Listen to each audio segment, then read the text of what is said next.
set sail. Don't care what they say. Not true for them, it man go jail. There are issues of importance. Come hear the detail. Youth education, agriculture, barely making the grade. We need a team that is stronger.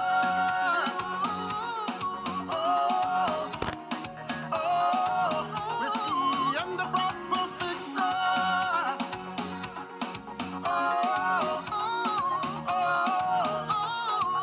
We need a breakthrough.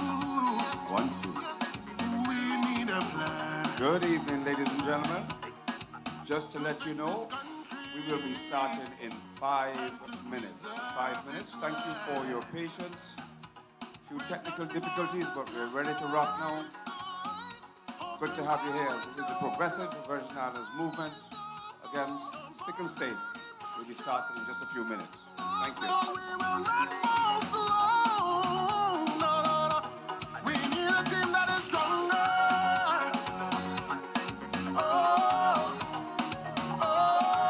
With E and the proper fixer.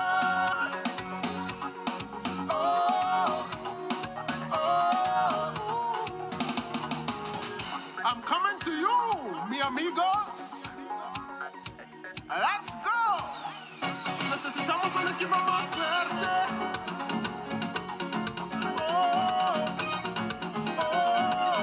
Y con la solución fuerte.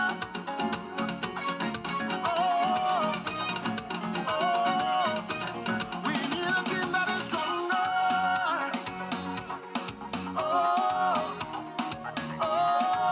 With E and the proper fixer.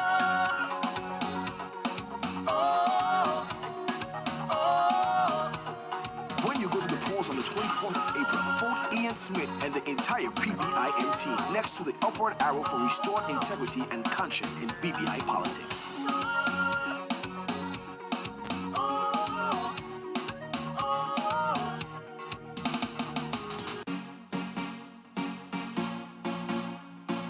You matter with Meta. What's Stacy Meta? Stacy. Hey. The country need him now, we can't wait for later. I'm telling you. What's Stacy Meta? A solution to our problems in our constitution. I'm telling you. What's Stacy Meta? Stacy. Hey. The country need him now, we can't wait for later. I'm telling you. What's Stacy Meta? What? Fix any situation in our nation. I'm telling you. A man with pride, nothing to hide. Stacy. Put the people first and friends aside. Meta. A voice for us that we can trust. Stacy. I advocate for the youths them. Meta. So on election day, put your X right there. Next to Stacy Meta. Educated and firm, competent and concerned. We voted Stacy Meta. What's Stacy Meta? Stacy. Hey. The country need him now, we can't wait for later. I'm telling you. What's Stacy Meta?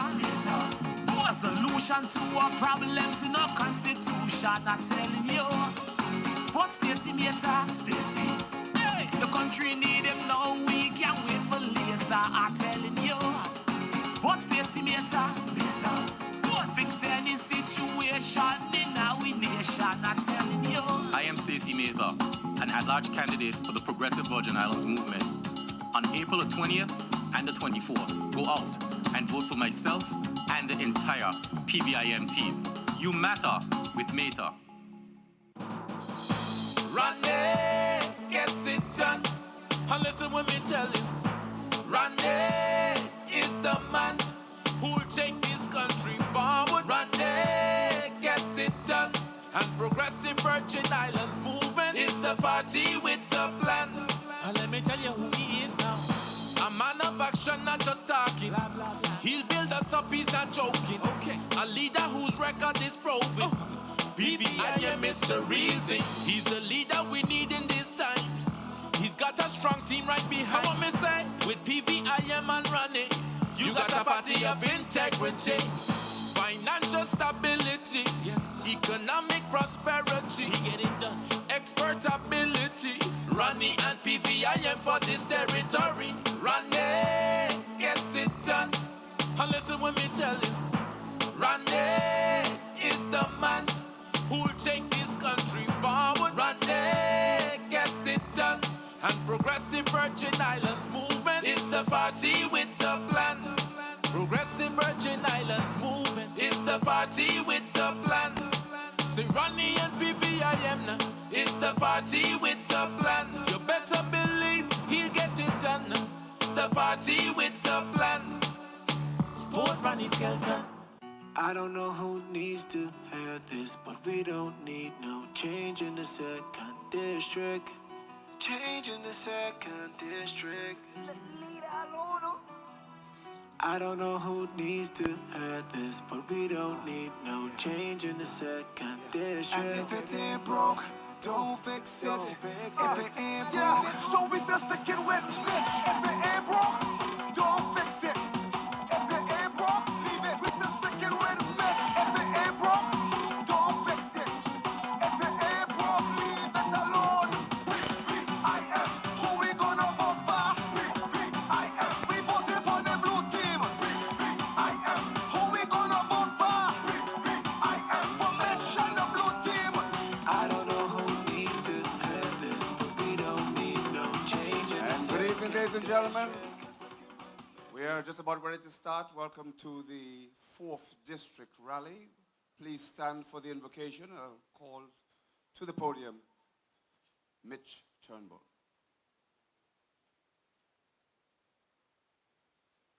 Good evening, ladies and gentlemen. Let us pray. Father and our God, we come before you tonight. We give you thanks, praise, and glory because it is due unto you. We thank you for our lives, oh God, and we thank you for the breath of life. Lord, and we know, God, as we go through this journey of this political campaign, we know that our hearts and our heads have been held low, oh God, because of what has transpired. But Lord, you said, oh God, that joy comes in the morning. So we pray, oh God, and we thank you that a Progressive Virgin Islands Movement team stands for hope, stands for transparency, stands for accountability, stands for empowerment, stands for inspiration, oh God. And we pray, oh God, that under the leadership of our chairman and the next premier of these Virgin Islands, Ronnie W. Skelton, and this entire team, we pray, oh God, that we will open the eyes of the people, open the ears of the people, oh God, so that they can hear and they can see, oh God. And we thank you for our candidate here in the 1st District, 4th District, and the next representative here in the 4th District who will bring the fix to the fort, Ian Smith. Bless us as we go through this evening. In Jesus' name we pray. Amen.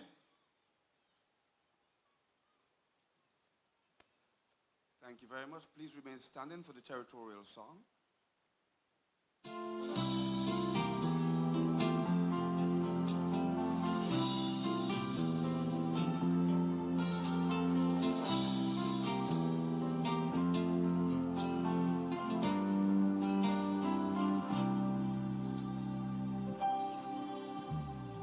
Out of the huts of history's pains, our ancestors bled and died. But with strength and with power we overcame to restore Virgin Islands' pride. To preserve the beauty, we devised a plan to obtain ownership of your precious land. Educating your people is the golden key to maintain the success of this territory. Oh, how radiant are your daughters, and how wealthy are your sons. Your beaches boast your beauty, and your success is second to none. Green and brilliant are your hillsides, they replenish our hopes and pride. Oh, beautiful Virgin Islands, your qualities can never be denied. Oh, beautiful Virgin liberties can never be denied.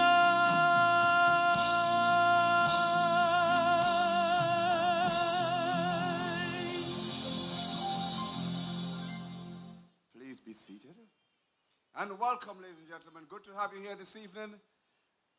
What an exciting night it is at the bandstand to welcome to one and all. It's the night for Ian, the man with the fix. We're going to fix it on somebody, a young man who's going to help him fix it.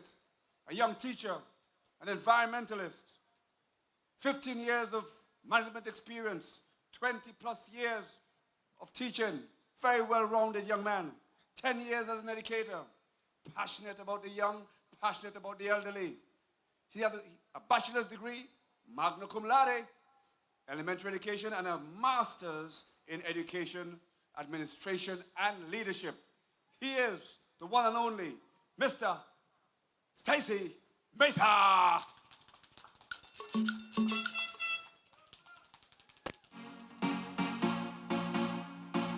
You matter with Mehta. What's Stacy Mehta? Hey, the country need him now, we can't wait for later. I tell him, yo, what's Stacy Mehta? A solution to our problems in our constitution. I tell him, yo, what's Stacy Mehta? Hey, the country need him now, Good evening to everyone, and more so, good evening to the residents of the 4th District. This is the heart of our great nation, the center of what makes everything in our territory work. Tonight, I would like to begin by going back into the past. For those of you who do not know, I grew up in the 4th. I lived in Lower Estate, and I spent most of my childhood in Longbush. I am the grandson of Cam and Sita Richardson, the son of Joyce and Barry, the nephew of El, Smiley, Macduff, also known as Junie, Jackie, Donna, Ormin, Patsy, and Val. They all lived in a house right behind Sonny's laundromat. I remember being sent across the street to Mrs. Hodgson's small store to shop. As a child growing up in the 4th, there was nothing sweeter than a pink milk special from Miss Nessie over there by Dapu. But those of us who lived in Lower Estate would argue that Doggies had the best red special. I know the thing. Each day as I walked home, I followed the rules my grandmother and mother had for me, and it required several stops. First was by Miss Parsons, across from the Bagging Center. Then by Miss Lou, near the foot of Joe's Hill. As I neared round here by the bandstand, I would stop and hope that Miss Dolly was selling peanuts out of her basket. Then there was the last stop that I had to make before I got home, and that was right there by Miss Anna, next to where Stones has the food van. I grew up right here in the 4th, at a time when we knew each other and the community was raising each and every one of us. I can still recall Shagga Dog meeting me and saying, "Jice boy, you is one of we." The 4th is dear to me. As most of you may know, I started my career at 15 as a teacher at the Althea Scatliff Primary School. Tomorrow will be a somber day for all of us who understood what the mighty Scatliff meant to us as they begin to demolish it. I have taught many young adults in the 4th, all of whom I am very proud of. Now, I will not call names, but you know who you are, and you know what you mean to me. The 4th matters to me. The children of the 4th matter to me. Their future matters to me. I know where this district once was, and I can see where it needs to go. I am confident that with Ian S. Smith and Team PVIM, we can get there. Now let's get down to why we're here tonight. This Monday begins the official Easter vacation for our children. This is a time for them to get free from school books, classrooms, and homework. But where and what will they be doing? Now, Jugo and Kenisha have done a wonderful job with motions, but we need more programs for our children. Imagine the anxiety and stress a parent will have when they leave their child or children for the next 2 weeks unsupervised. This is not fair. How can we expect better from our children when we are not giving them more? Years ago, there were programs at the public library. There were activities on the softball field, on the A.O. Shirley recreational grounds, and at one time, there were programs in the school. But these are all gone. They were not priority. Many years ago, I was afforded the opportunity to start the YET program in the East. This project has been recognized as an official affiliate of the two largest youth organizations in the world, the Boys and Girls Club of America and the World Federation of Youth Clubs. Recognize all the work done in that little building in the East. Now, many may ask, why was it not duplicated and spread across the territory? The simple answer is politics prevented that from happening. Our youth have never mattered to them. It is time to ensure that the youth across this territory are given care, guidance when they are out of school.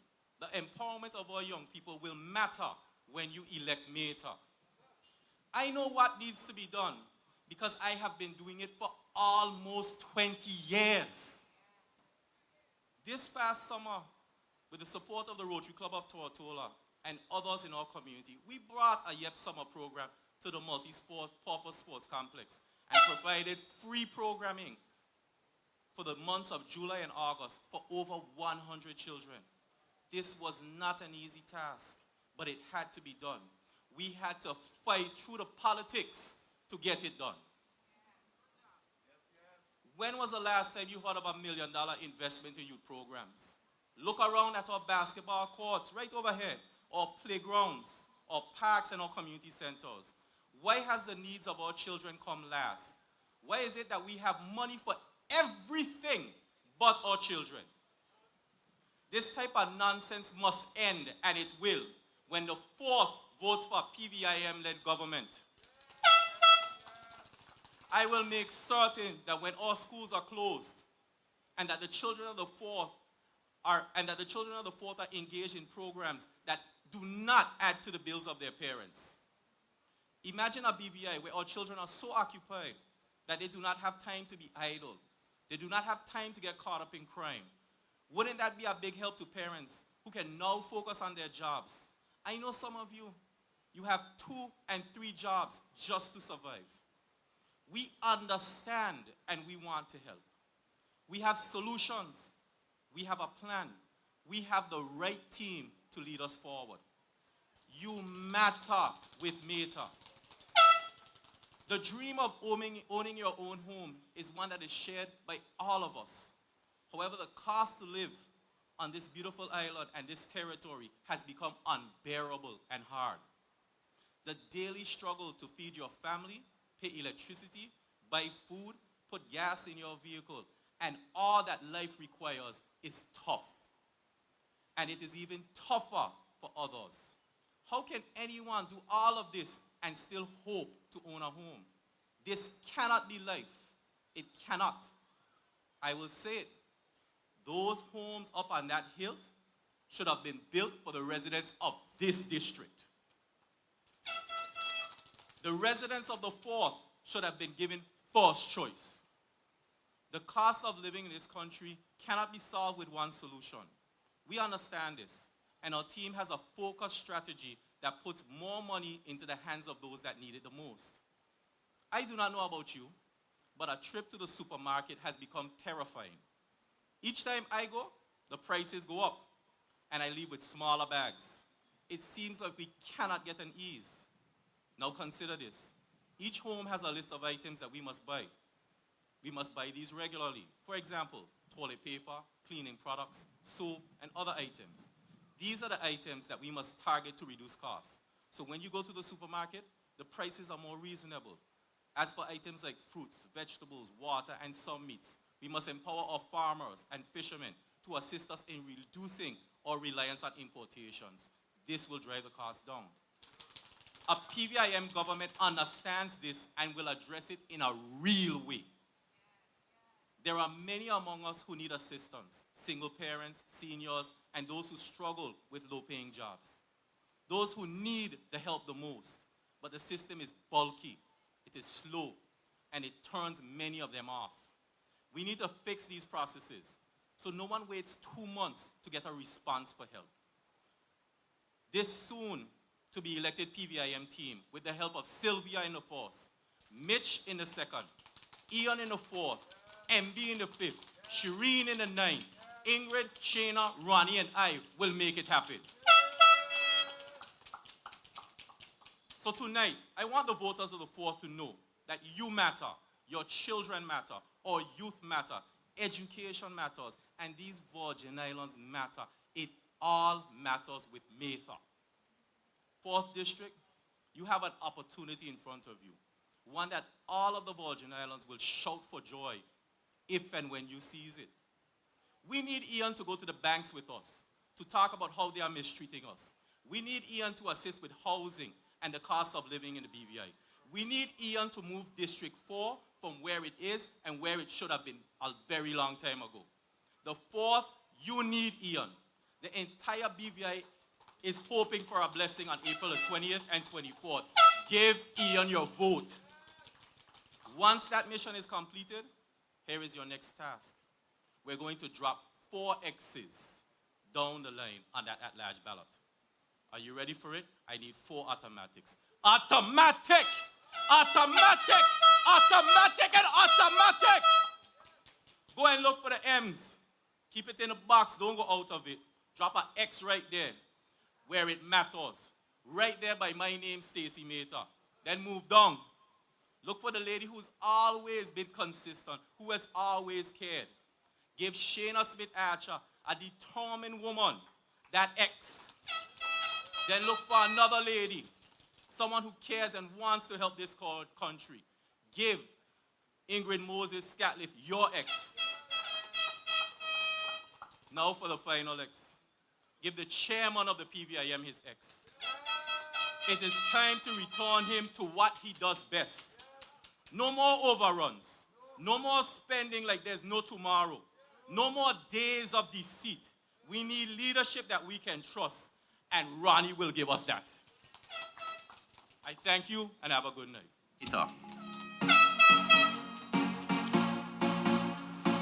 You matter with Mather. What's Stacey Mather? Stacey.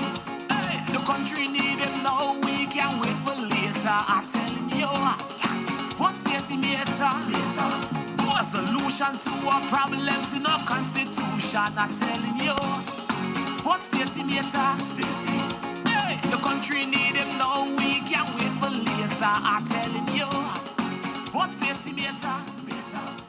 You heard him. You matter with Mather. Wasn't he amazing? Listen, were you listening? He says, let's duplicate YEP. Why haven't we duplicated YEP? Why are our children coming last? Bring the prices down for the people. Build affordable homes. Isn't that what we want? Is this what we want? Thank you. Well, if that's what you want, let me tell you something. There's a young lady that's going to bring hope and restoration for you today. She's a lady of hope. Vision for our nation. In 1994, she was with Barclays Bank. Management development trainee. She went on to manager assistant, information technology. Then she ended up the head of operations. By 2004, we snapped her up in FSC, project manager. And by 2006, she was called to the bar as a lawyer. You know what I'm talking about? She then became the chief registrar of lands by 2007. Then she went on to, I love to say this, multiple Paul Harris fellows. Y'all know what that is? Listen, look it up, please, but listen. To become a fellow is something big, you know. It's not easy. She served as the president of Rotary Club, 2016 to 17. But hear this. She was the speaker of our honorable house for how many terms? 2 terms. 2 terms. Please put your hands together and help us welcome the woman of hope and restoration, Ingrid Moses Scatlin. Ingrid is someone we trust to stand up for us. Ingrid puts the country first. Integrity is a must. Check her background. Ingrid doesn't back down. Doing what's right no matter the price. She is not afraid. She's ready to fight. Ingrid, I am Ingrid. She's ready to fight. So everybody sing. Election day, vote for Ingrid Moses. Ladies and gentlemen, young people of the Virgin Islands in District 4, good evening. I am excited to be here this evening in the capital of our beloved Virgin Islands in support of my good friend and your next 4th District Representative, Ian Smith. I have known Ian for decades, and I know that the people of this district cannot have better representation than this gentleman, Ian. He continues to be one of the best professionals and citizens of this territory. Permit me to join and ask you for your support, to ask you for your vote for Ian Smith and the entire PVIM team. I believe that Ian is the right person for the job of representing our capital because it is in the capital that the engine of our territory runs. And we need a person who is backed by a strong team that knows what they are doing about our economy. I stand before you today to address an urgent matter that affects all of us: the need to diversify our economy. For far too long, we have relied on a narrow range of industries to fuel our economic growth. This has left us vulnerable to external shocks that we all felt while the world was in lockdown in 2020 and 2021. We are all thankful that our financial services industry continues to be buoyant and ready with the resources to quickly continue doing business despite hurricanes or even a global pandemic. But the good news is that there are several areas where we can invest to diversify our economy and ensure that we are well positioned for the future. I will focus on 3 key sectors: agriculture, financial services, and technology. Let's start with agriculture. It is my belief that we have not fully tapped into the potential of this sector.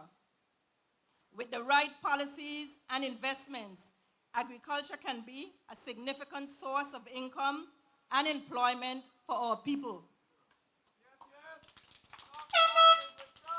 I believe it is also an investment in the quality of food we consume and the healthcare needs of this territory. Despite growing trends internationally to support efforts of farmers and fisherfolk, I do not believe we are working fast enough or strategically to capitalize on this industry. We must focus on modernizing our farming and fishing practices, improving irrigation systems, sustainably exploring the blue economy, and investing in research and development to improve yields on land and sea. By doing so, not only will we feed our population, but we will also become an exporter of agricultural products to our neighbors, generating much-needed exchange for our territory. For decades, we have had farmers and fisherfolk yielding a significant number of crops and fish on their own. Imagine what this could develop into if we provide transparent subsidies for our commercial farmers and fisherfolk that would allow them to invest in their trade, allow them to invest in research, and test the right crops or fishing grounds for safe and maximum output. By not investing in our fisherfolk, Is the government saying that they are fine with trawlers coming into our waters, overfishing in some areas, while at the end of the day, a mother must still go to the supermarket to purchase overpriced, imported, and often farm-raised fish and other meats? There isn't anything better than being able to safely consume food from our own waters and our own lands. We must realize how this will strategically help to protect the health of our population and the longevity of our national health insurance program. We need to invest in our commercial farmers and fisherfolk so that they can expand and be part of the solution to the various health woes many in our territory are facing. Outside of the foods we consume daily, what are the financial benefits of farming the same sargassum seaweed that plagues our shores? I have read how innovative young entrepreneurs in Jamaica are providing a service to their communities by cleaning up the seaweed and then turning that same product into a cleaner form of cooking fuel that burns longer and cleaner. Entrepreneurs are also turning sargassum seaweed into fertilizer for farms to support truly organic and more sustainable farming. With a PVIM government, both the Agriculture and Trade Department, with a special projects unit, will be charged to conduct the necessary research and present these opportunities to entrepreneurs. This is how government can initiate a private-public partnership to actually solve problems in our community. Let us consider financial services. This is an area where we have made significant strides over decades. No one can question the might of our financial services industry. We have proven ourselves to be a giant in the international arena. But would you believe me if I told you that there is still much more room for growth? We need to focus on expanding access to financial services, first to our people. I continue to be amazed that 20 years after I left the banking sector, our banking solutions on the local front have been drastically reduced in a time when it should really be growing. We have gone from having a major bank with a branch in Rotown, a branch in East End, and a branch in Virgin Gorda, all of which opened 5 days a week with the same regular banking hours that all local banks subscribe to. This, along with 5 ATMs located throughout Tortola and 1 on Virgin Gorda, with an ATM slated for both Yasvandike and Anegada. What do we have now? No banking services on our sister islands other than a branch on Virgin Gorda with service 3 days a week and 2 ATMs that are not always reliable. Totally unacceptable. As much as I love the streets of Rotown, why should residents from our sister islands, or even those in East End and West End, have to journey to town to almost every aspect of conducting business?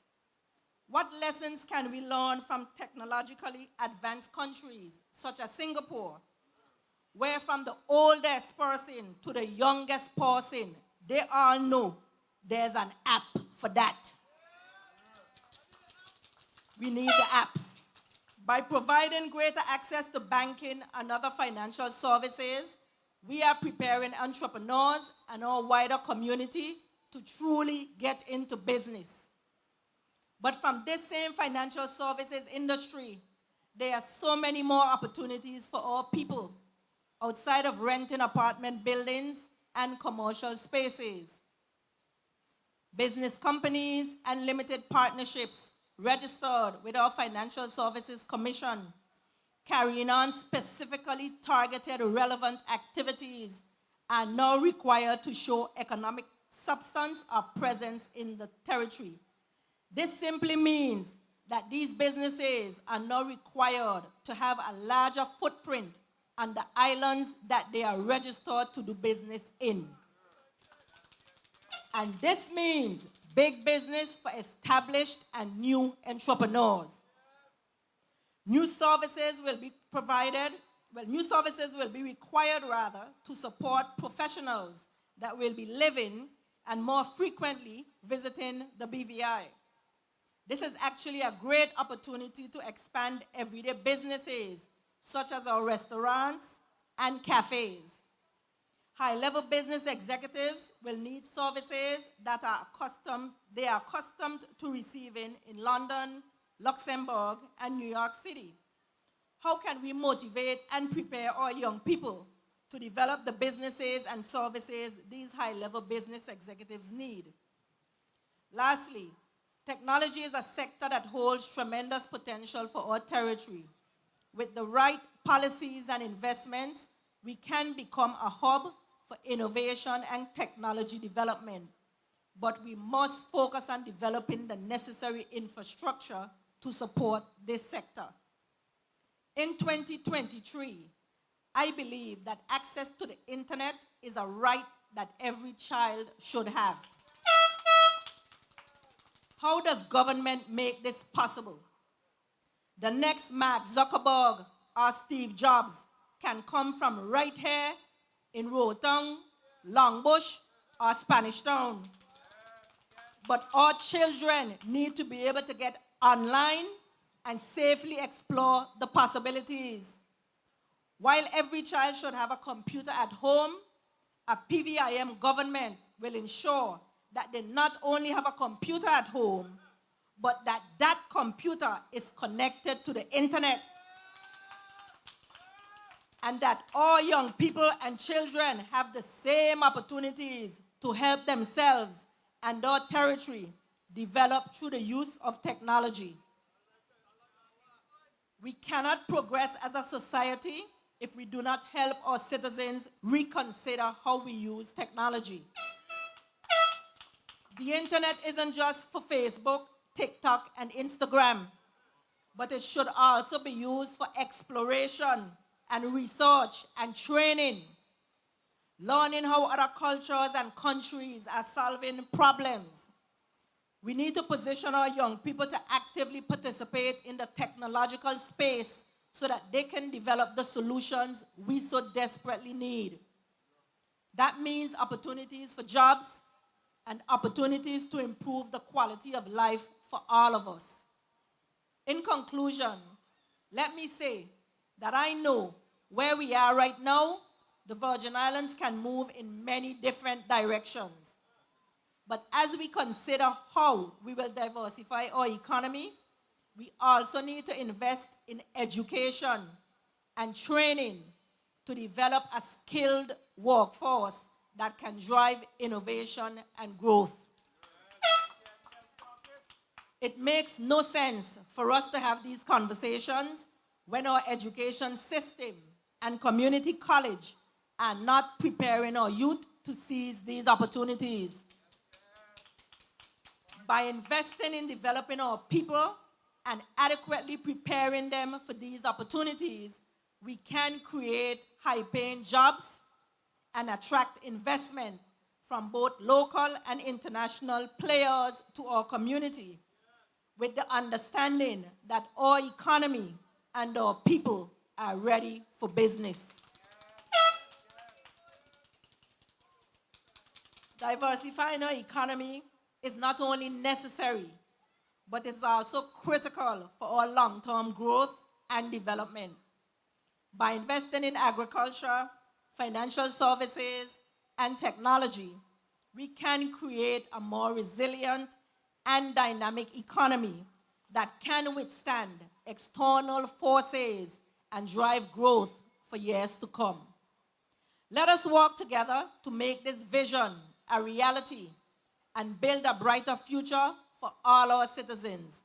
Let us elect a PVIM government to bring about true economic growth for our territory.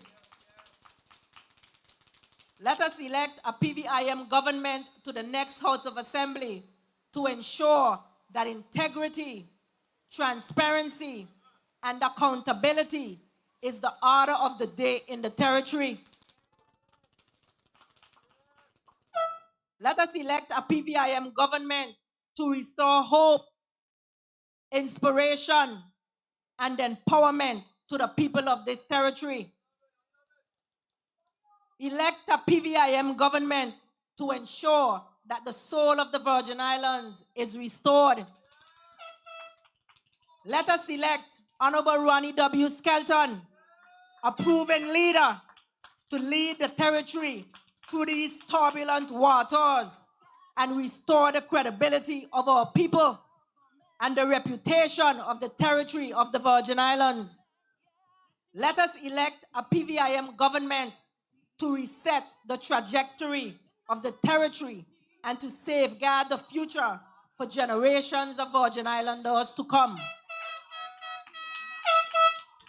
Tonight, ladies and gentlemen of the 4th District, I say that with the slate of candidates and the PVIM team, there is hope and a vision for tomorrow for these Virgin Islands. An advanced polling day on April 20th and an election day on April 24th, I ask for your support for me, Ingrid Moses Catliff, and the entire PVIM team. We have in the 1st District, Sylvia Romney Moses. In the 2nd District, Honorable Melvin Mitch Turnbull. In the 4th District, you're going to hear from him right now, Ian Smith. In the 5th District, Marvin M.B. Blyden. In the 9th District, Honorable Shireen Flax Charles. And our 4 at-large candidates, Shayna Smith, Stacey Mehta, myself, Ingrid Moses Catliff, and our leader, the next Premier of the Virgin Islands, Honorable Ronnie W. Skelton. Thank you for listening. She's ready to fight. Ingrid, she's ready to fight. So everybody say yes. Election day, vote for Ingrid Moses. She don't play, everybody knows it. Election day, vote for Ingrid Moses. Godless, Ingrid Moses, godless, of integrity. Wow. Wasn't she on fire tonight? Ingrid, you were on fire tonight. I got to tell you, if you weren't listening, let me remind you. She hit some pointers there. She says the engine room is in the capital. So you got to join the mix because Ian got the fix. Did they pick that up? We need Ian. We need him. Yes, we need diversification, she said, in our territory. Export of agriculture. We're talking about where to work, but we're showing you PVIM got a fix. Export agriculture, they get extra work. Consumer of more goods. Healthier foods, eat your own foods. I'm going to talk about that with Ian right now. We can farm, I didn't know we could farm seafood. I didn't know that. We could farm it ourselves. The leader said lobster, shrimp, yeah, all right. So PVM is going to expand it, but listen, when we talk about a fix and joining the mix, I want to introduce this next young man. And I'm so pleased that he asked me to do it. Because it stopped all the talk and you know what. People trying to find some reason to attack us. But we staying cool because the countdown has started. The countdown is on. 23 days to go. And let me tell you something. Ian Seymour Smith. You see him there? That's his full name. Don't forget, it's Seymour. Born right here in Rotown, Tortola. Hard-working business parents. Roosevelt. Everybody know Roosevelt, right? And Doreen. Ian's a married man. Rhonda Hodge Smith. 23 years he's married. They have 3 children. Reba, Dan, and Rhea. Did you know that? Okay, good. You know that. So during his upbringing, as a contractor's son, Ian had to contribute to the hard manual labor of the family trade. Not just after school, but during the vacations. He had no time for no break. He was working all the time. And he graduated from right over here, BVI High School, in 1980s. And then he left and went to Washington, where he attained a bachelor's degree in economic theory and a master's degree in economic development. Did you know that? Yes, he's smart. Graduated with honors from the American University. He was the youngest in the graduating class. You ever say the youngest? Give him a little hand. Thank you. How many of us? I wasn't the youngest for sure. I might have been the oldest. Ian was an All-American scholar and member of the Golden Key Honor Society. Now listen, although he had several job offers in America, Ian said no. He came back home to the BVI to contribute to his development, and he joined the civil servant. Man, give the man a round of applause. Joined the civil servant. And he worked there for 5 years as an economist for the development of planning unit. It was then in the chief minister's office. Y'all remember? And during that time, he participated in several courses, including Caribbean Development Bank, International Monetary Fund, and the European Union. You hear diversity there? You listening? Listen, in 1998, he was recruited by Banco Popular de Puerto Rico as the commercial representative officer. And then he quickly went through all the ranks. Before long, the man was at the top, senior vice president and manager of the entire Virgin Islands. Not Tortola, no, the entire Virgin Islands. Hello, by 2014, just like Ronnie here, our leader, he joined the family business as the chief operations officer. He also continued to offer economic management, banking experience, consulting services as part of his practice. He continued his private practice. And regularly people are asking him for assistance. And he never said no to anybody, always willing to help. Ian and his wife also got involved in agriculture for over the last 10 years. They have a poultry farm. Did you know that? They produce eggs they call the Old Maid Farm. And let me tell you, we got to support local. That's what we're talking about. Support local. When you go to the supermarket, it's in a blue case. He don't want to say it, so I'm going to say it for him. Buy the eggs in blue, not the one that come from America. That been there for 2 weeks. Okay, I don't want to hit my boys. But buy Ian egg, okay? So Ian's reliable and strategic expertise has been sought by the government as well as private service, leaders, and other members of local, regional, and international communities. Now listen, I'm going to give you some stats on Ian here. Listen up, right? Ian has served in both paid and unpaid boards and committees and organizations, including, the only person that can beat this list is Ronnie, by the way. Only one who can beat this list. Where my boy? I'm looking for Mitch. Okay, good. Okay, good. Mitch there, all right. Deputy Chairman, Telecommunications Regulatory Commission. He was a member of the Financial Services Business Development Committee, President of the BVI Bank Association, member of the Joint Anti-Money Laundering Coordinating Committee, Chairman, help, you got a man alone say, Thank you. Chairman of the Payroll Taxes Review Committee, member of the Spooners Estate Advisory Land Committee, chairman of the Planning Authority, member of the Board of Directors, National Parks Trust, president of the Rotary Club of Tortola, member of the BVI Caribbean Central America Games Sailing Team, chairman of Social Security Board, member of the Board of Directors, BVI Financial Services Commission, member of the Steward of Roton Methodist Church. The man got in him too. Prize-winning sailor of Sunfish, J24, and cruising yachts. He could sail too. But listen, last but not least, you're going to like this one. He's classically trained in the trumpet, and he was part of the prime time band. Get to your feet! Get to your feet! Get to your feet and help me welcome the man, the next representative of the 4th District, Ian Seymour Smith.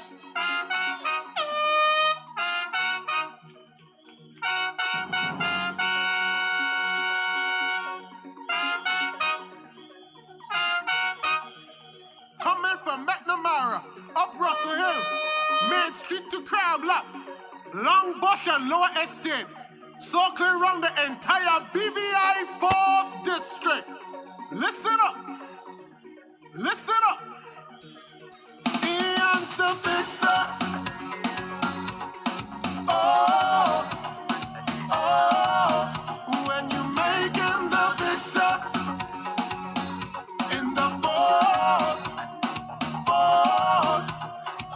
No time for guesses.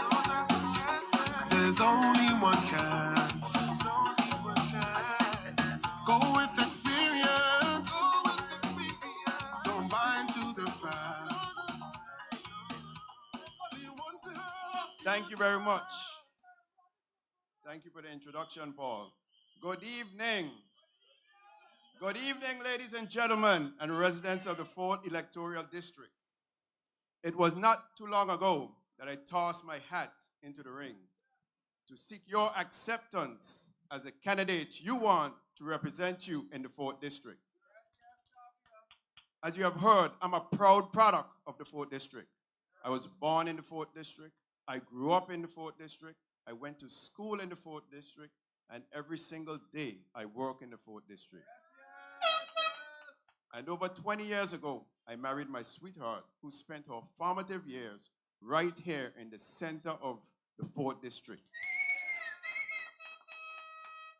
Now there's an old saying, who you is, who you're for, and where you're going. You have heard who I am from my introduction, so I guess we are on to who you're for.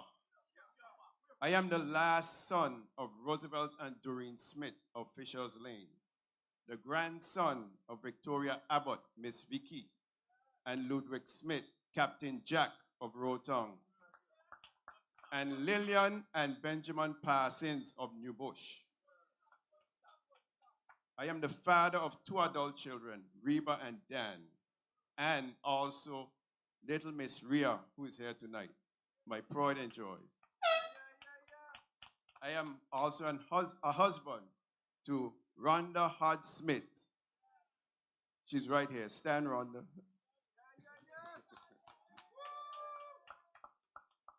In this race for the 4th, I know there are past queens.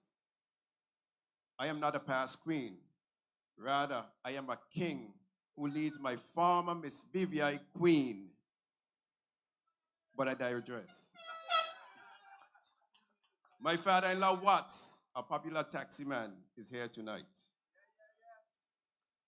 I am the stepson-in-law of Rest His Soul, one of the movers and shakers of the 4th District, Billy the Kid of Billy's Superette, which is right on my right. Billy was one of the biggest campaigners for the incumbent Mark Vanterpool as he threw his hat in the ring for the first time and for subsequent bids in representing the 4th District. I know that if Billy was alive and well today, there would be no question about who he would be aggressively championing for the 4th District in these 2023 elections. His wife, Mrs. Fleming, and son, Steady, are here tonight in support. Both my father and Billy played integral roles in the positive action movement and were both honored for their contribution to the struggles of our people for the land ownership in the British Virgin Islands.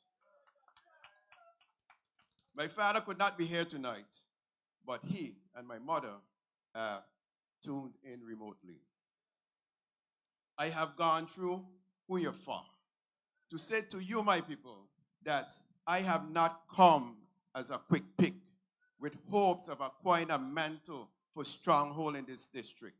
Rather, I have a vested interest in the 4th District to prosper and being restored to its former glory. In fact, all of us as residents of this territory should have an interest in seeing the 4th District, which comprises Tortola's hub and capital city, thrive. And I will tell you why, as I explain where we, not I, going.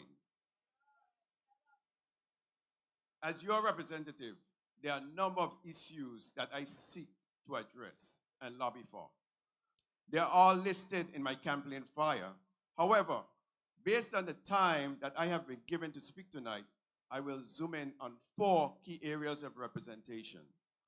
Firstly, I want to clean up the 4th district. But I'm not just speaking about flowers and bushes, because attending to those alone will just represent a band-aid. We want to rebuild the life, heart, and love of this town. I am talking about rejuvenation of the 4th district, which turns into something that is strong, inspiring, safe, and lively. People of the 4th district, we are sitting on a diamond in the rough. Let me explain. Rotong is has one of the largest concentration of historically significant buildings and sites in the entire British Virgin Islands. I want you to bear with me a while as I take you to some of them. People's Hospital. It sits on the former residence of William Rogers Isaac, the last planter president of these islands, who was, by the way, president during our people's emancipation from slavery.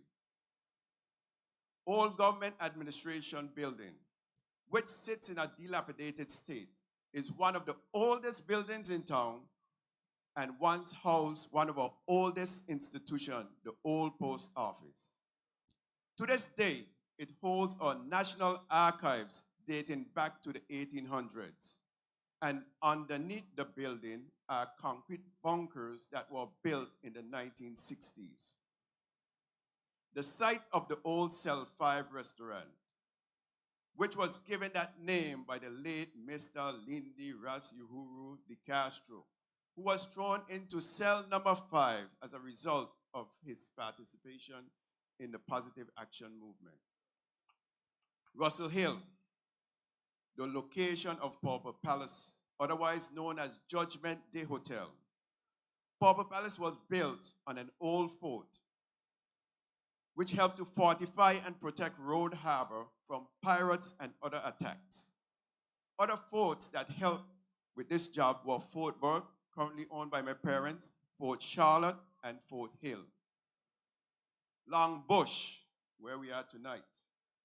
Outside of Main Street, this was the first commercially developed part of Rotong, with places like Wells Fargo Supermarket, and prior to that, Long Bush was a key sugar estate. Joe's Hill.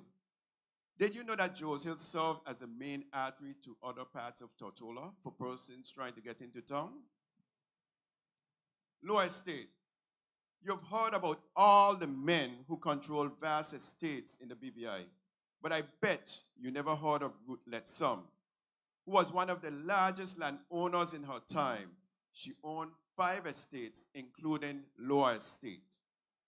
Ruth was married to the son of the infamous John Letsom. This same Lower Estate was the first experimental agriculture station that the government established as a means of getting our economy moving way back then. The Sunday Morning Well, which we all know about, was a place where people who hiked down from the country barefooted to attend the church would stop to wash off their feet and sanitize themselves before putting on their shoes to attend church. There are others: the Anglican Church, Methodist Burial Ground, the Old Custom Building, the site of Smith's Gore, which was sold by the government of the day to balance its budget, and so forth. And then there was this site on which we sit tonight, the bandstand. This is the place where in 1949 the demonstration started. And there have been other significant local protests that commence here. This place signifies the voice of the Virgin Islands. Let me say it again. This place signifies the voice of the Virgin Islands. But it does not even have a functioning bathroom. When our local hero, Noel Lloyd, saw what was happening in Rhodesia and South Africa with apartheid, and in the USA with the assassination of Martin Luther King at the time, he helped Virgin Islanders to correlate how those events in yonder lands could possibly affect the people in the territory. This was easy since Bates Hill Company, which was trying to get the stronghold on Wickhamski, was made up of South Africans. Right now, we have a group representing the BVI at Sea Trade Cruise. But I tell you this, we can bring as many ships as we can, but unless we are able to differentiate our tourism product from what is being offered by other Caribbean nations, our work will have been in vain. Take, for example, Norwegian cruise ships. They have made it clear that the BVI does not have enough things for passengers to do. Therefore, the ships must leave port early. If we do not value or want to learn about our history, our visitors do. And it is those visitors who bring in the tourist dollar to the economy. People of the 4th District, as I have said, my plans involve not just beautification of the district, but also its revitalization, including mapping out these historical sites, pushing for legislation that encourages and incentivizes the preservation of historical sites, or at least the symbolic demarcation of them. And so, we need a national trust for historic preservation. For we are losing our history. All of this will make way for both walking and guided tours of the historical sites in the 4th District. The results of my proposal will be restored pride and confidence in the town, the diversification of our tourism product to include a serious history and heritage tourism niche market, increasing the values of your properties, and the chance for you to capitalize on economic opportunities. Before I move away from the topic of rejuvenating the town, I must visit 2 more important issues, both of which should have not just the residents of the fort, but every single resident of this country well riled up. I know I am. The first is our public library. Where is our public library? Libraries are national symbols that are tasked with collecting and preserving the literature of the nation. Not just that, libraries speak to the quest for knowledge in our country. Libraries can be saving grace for our children as they access stories, photos, and experiences that let them know that these rock formations they call home are not just the be-all and end-all, but they are in a grand world and opportunities that are just waiting for them to take place in society. Libraries support our knowledge economy and, most importantly, promote education and lifelong learning. People of the fort, our library was set up till back in 1943 as a bookshelf in a corner. And today, 80 years later, we do not even have that in our city. If elected, I will push for, or when elected, I will push for the reestablishment of a national library in Rotown. Another place where locals and tourists love to visit. As a part of the library establishment for learning, I will also establish a District 4 Learning and Technology Center, where all the young people can go and get hands-on experience with computers, do research for their school projects without worrying about not having internet at home, do homework with the assistance of tutors, and improve their literacy, speech, and reading skills. The second topic which I think we should be kicking up about, is raw sewage, which some residents of the 4th District are being forced to live with in their back doors. This could lead to serious health issues for the entire territory. This should not be the case for any country as developed as ours, particularly when the very tourists we rely on are regularly seen jumping over and walking in the mess. You have been crying out for long enough, and the rainy season, which worsens the problem, is almost here. With all the no-bid projects to provide engineering and project management, not much has changed since the BVI got its first sewer system as part of the ill-fated Bates Hill development on Wickhamski. We need a proper fix for this problem. And I and my PVIM team can make this happen for you, the people of the 4th District. Because we know that one of the primary reasons for the Band-Aid is lack of funding, which I will come to. My second priority area is support for the youths.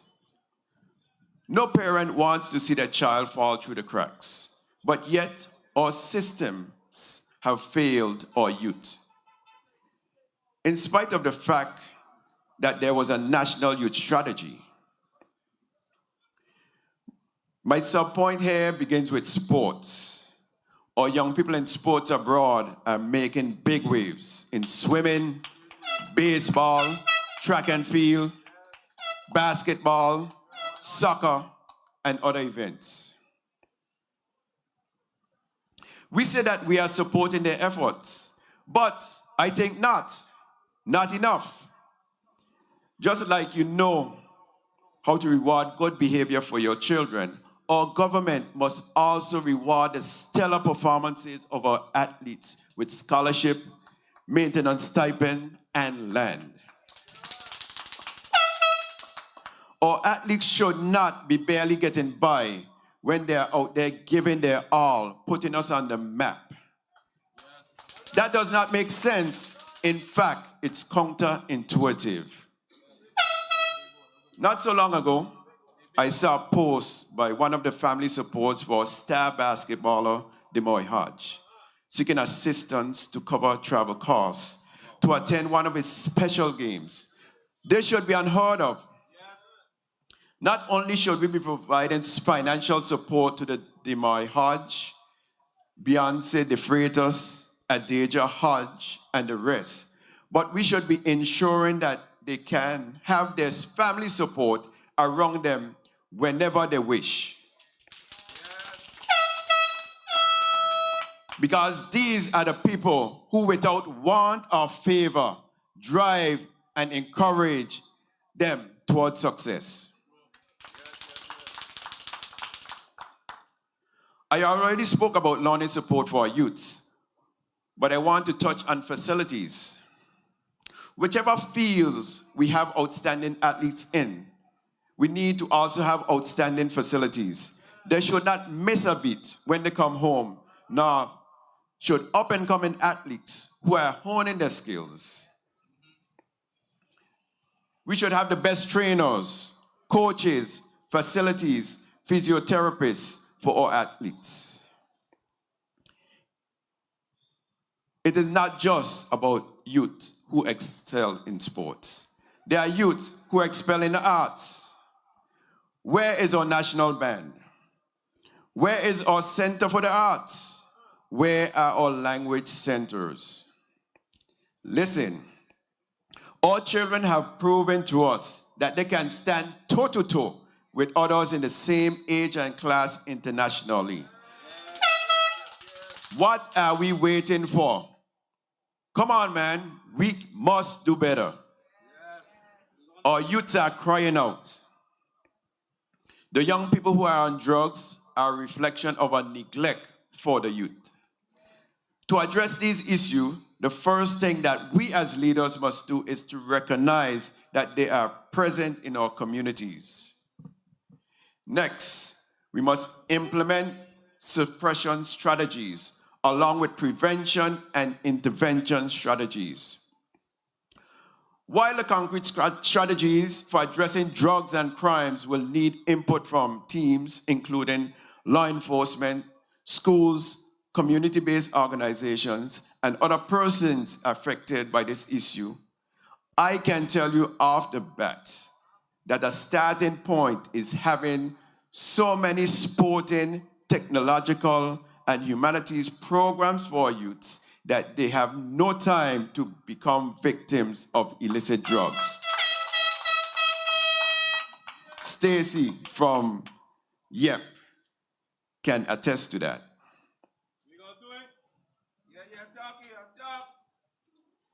These are things that I, as your elected representative, will push for.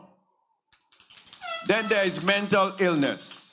We have seen videos of vehicles in town being smashed and tourists and residents being accosted by persons with mental challenges. Our leaders have neglected to address mental health issues before they become mental illness. Things like facilities to allow persons to access professionals, financial education in schools to help steer children away from financial problems, training and opportunities, so stress and depression associated with underemployment can be addressed. We also know mental illness, drug, and alcohol abuse often coexist. But what are we doing? The absolute biggest health crisis in the world is mental health. And all we really have is an acute unit at the hospital. As your representative, looking to rejuvenate this district, I will push for the urgently needed physio support programs in schools and workplaces to help people recognize the need for help. Also, residential treatment facilities, and for financial support for both private medical insurance and NHI so that the cost of mental health treatment is treated with the same gravity as that for medical health coverage. Finally, there are differently able youths. We must promote not just education inclusivity for these youths, but we must also promote lifelong learning and opportunities for them. It is their right, irrespective of their strengths and weaknesses. We need to provide teachers and caregivers with the proper resources and training in speech, language, and occupational therapy. We must also sensitize the public so that we are more empathetic. And we must promote and encourage infrastructure, transportation, and other resources that are conducive to the needs of everyone who resides in and visit this country. I'm almost done.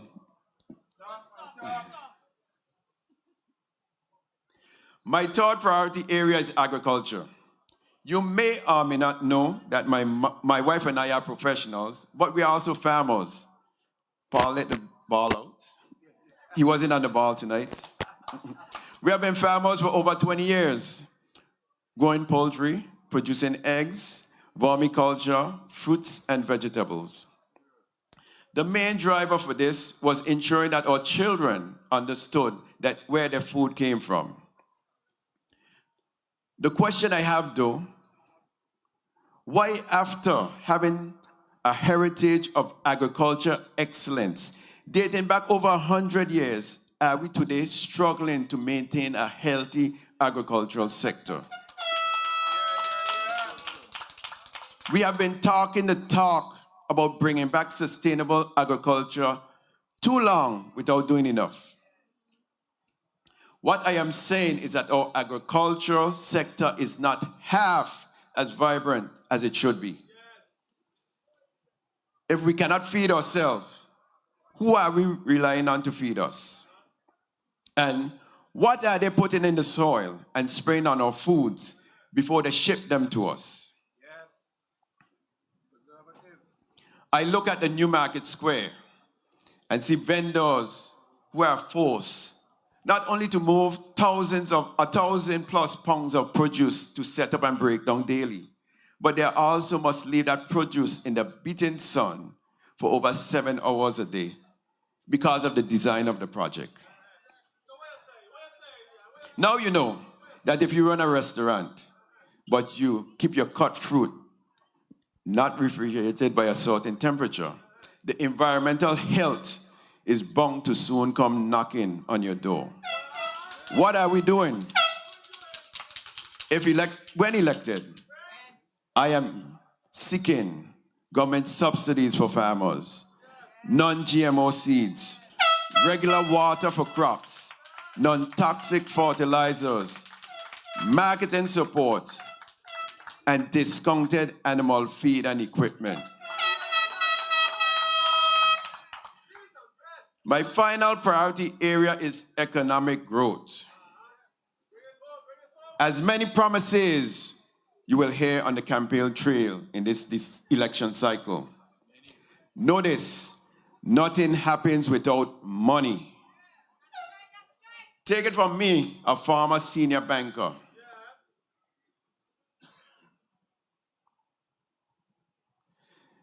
There's something called a basket of goods. It is a set of goods and services that you, the consumer, use on a regular basis. Education, food, healthcare, housing, and so forth. You heard a bit about that tonight. In housing and rent, it's affected by the high interest charge on mortgages and increases your cost of living. And you have inflation that's affecting worldwide. So you need an experienced team to address the economic issues and come up with solutions for this economy. I listened keenly the other day to a political hopeful at a lunch promising to ensure that banks loan you money. People, I don't mean to get off track, but comments like this are signs of political immaturity and ignorance. Which politician can come to you and tell you sell your products at X and Y price or to W and Z people? And what operating hours your business should have? Banks are not in servitude to the government. Banks are in business just like us. Politicians do not have the power to tell banks and other businesses how to run their operations. But note this, banks expand their services where the economic conditions are ripe enough for justifying to doing so. And that will be done under PVIM government.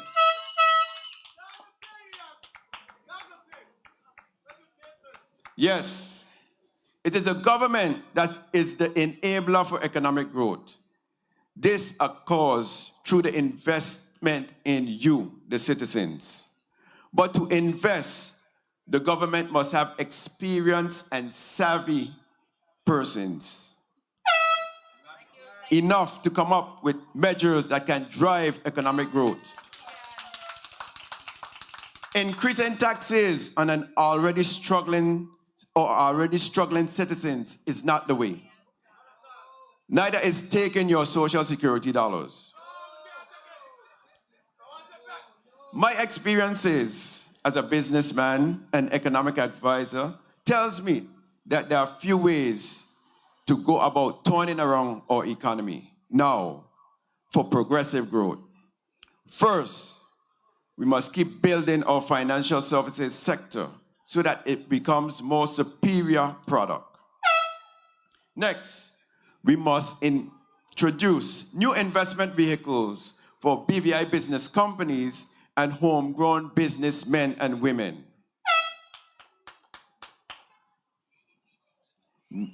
Then we can formally tap into a series of diverse tourism products. history and heritage tourism, as I mentioned earlier, conference and convention tourism, which we can host international conferences right here in the BVI and Rotown. Agritourism, which pushes our unique foods in farm-to-table experiences. And environmental tourism that gives more visitors the opportunity to explore our coastal caves and underwater environment and the stories behind them. We must do all of this in line with our approved National Sustainable Development Plan. To get the infrastructure needed for these economic growth initiatives, we must be able to tap into international sources of funding. Why haven't we done this already, is a question.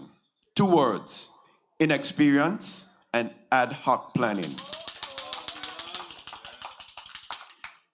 Gaining the international community's trust that we can properly and transparently manage our affairs, and having the experienced PVIM negotiators will allow us access to monies to do the following: rebuild our main public library, expand our sporting facilities and resources, fix the countrywide sewage debacle, rebuild and equip schools, have drug treatment facilities, attend to the specific needs of the differently able, beautify and rehabilitate communities, and right here at the bandstand, beautify and rehabilitate the bandstand, and have a clean and functioning bathroom right here, and secure the play area to the back of the bandstand.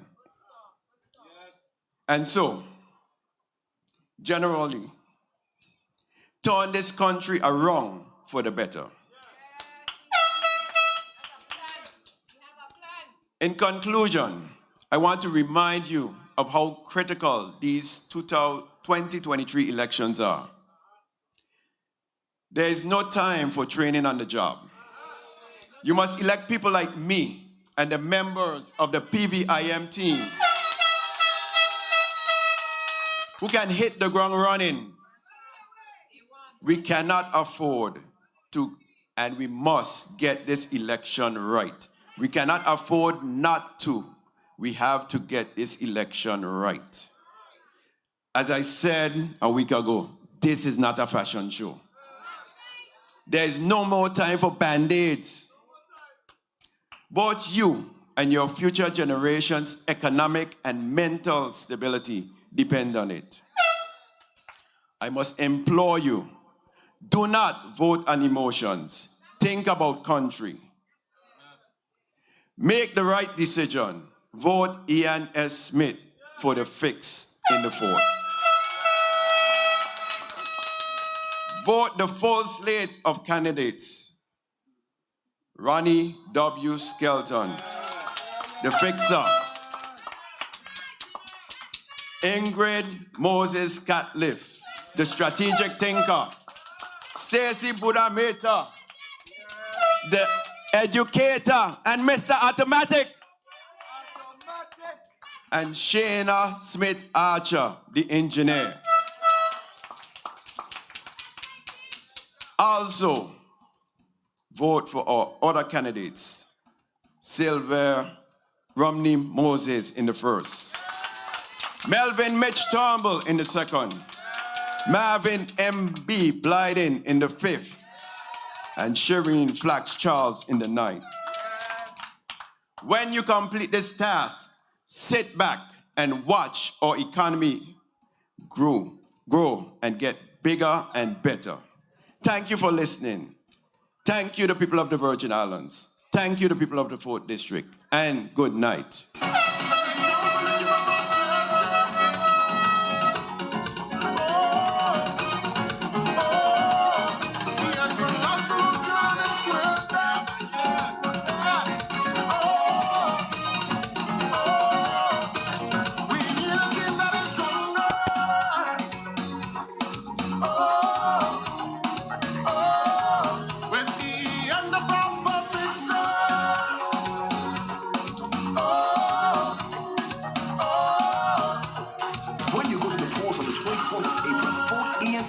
and the entire PVIM team next to the upward arrow for restored integrity and conscience in BVI politics. Oh yeah, wasn't he something? That's the man that has the fix. Let me remind you some of the things that he said. I want you to listen good. Kept on saying no band-aids. So if Rotown is a diamond in the rough, here's my question to you. Why are the ships leaving early? Why? If we're the diamond in the rough, why are we losing our history? If we're the diamond in the rough, why are we having no public libraries? For the last 80 years, what's going on? Why are our athletes receiving band-aids rather than getting full support? We can't just depend on individual people. I know Dion is from the second, but it's not a second responsibility to be official. We as a government need to do it. What do you say? I know what they will say, so I got your back. I got your back. Why are our mental health patients walking up and down the streets? Eh? Why are there no subsidy for farmers? Gain out a little bit of money here and there. We need proper subsidy. But you know, here's what he said. The government is the enabler for economic growth. Did you hear that? The government. Look the man there. The leader. Are you following what you are paying attention? Y'all out there were paying attention too? Well, let me tell you something. There's a voice of hope. A voice for change. An engineer by education. A project manager by profession. That's what Ian was leading up to, you know. The fix. We got to fix no more band-aids. A patriot by heart. She right here, you know. Cover out of town, we'll give her that. But she went to school right here, PVI High School. Over 20 years span, she managed government and private sector projects. So he made the point, no time for training after election. There's no time for training. We need the people there here. We got the best at last in the best team here. There's no time for training. Listen, this young lady made a transition to the New People's Hospital. She was part of that with Ronnie. Construction along with Ronnie with the nurse, Iris O'Neill Medical Center. Development and implementation of CAPS. Y'all know what CAPS is? When you go to customs to take your stuff, we used to have to fill out about 50 forms. Now you just go online and you press a button and then you take it in and you're good to go. You understand? I gotta explain this thing. Listen, this one here gets me good. A 6 Sigma green belt.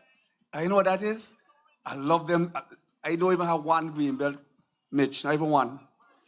So listen, if you are not part of the solution, she says, you are part of the problem. Stand up and help me. Welcome the fixer. At large, Shayna Marian Smith-Archer. Now is the time. Here is the plan.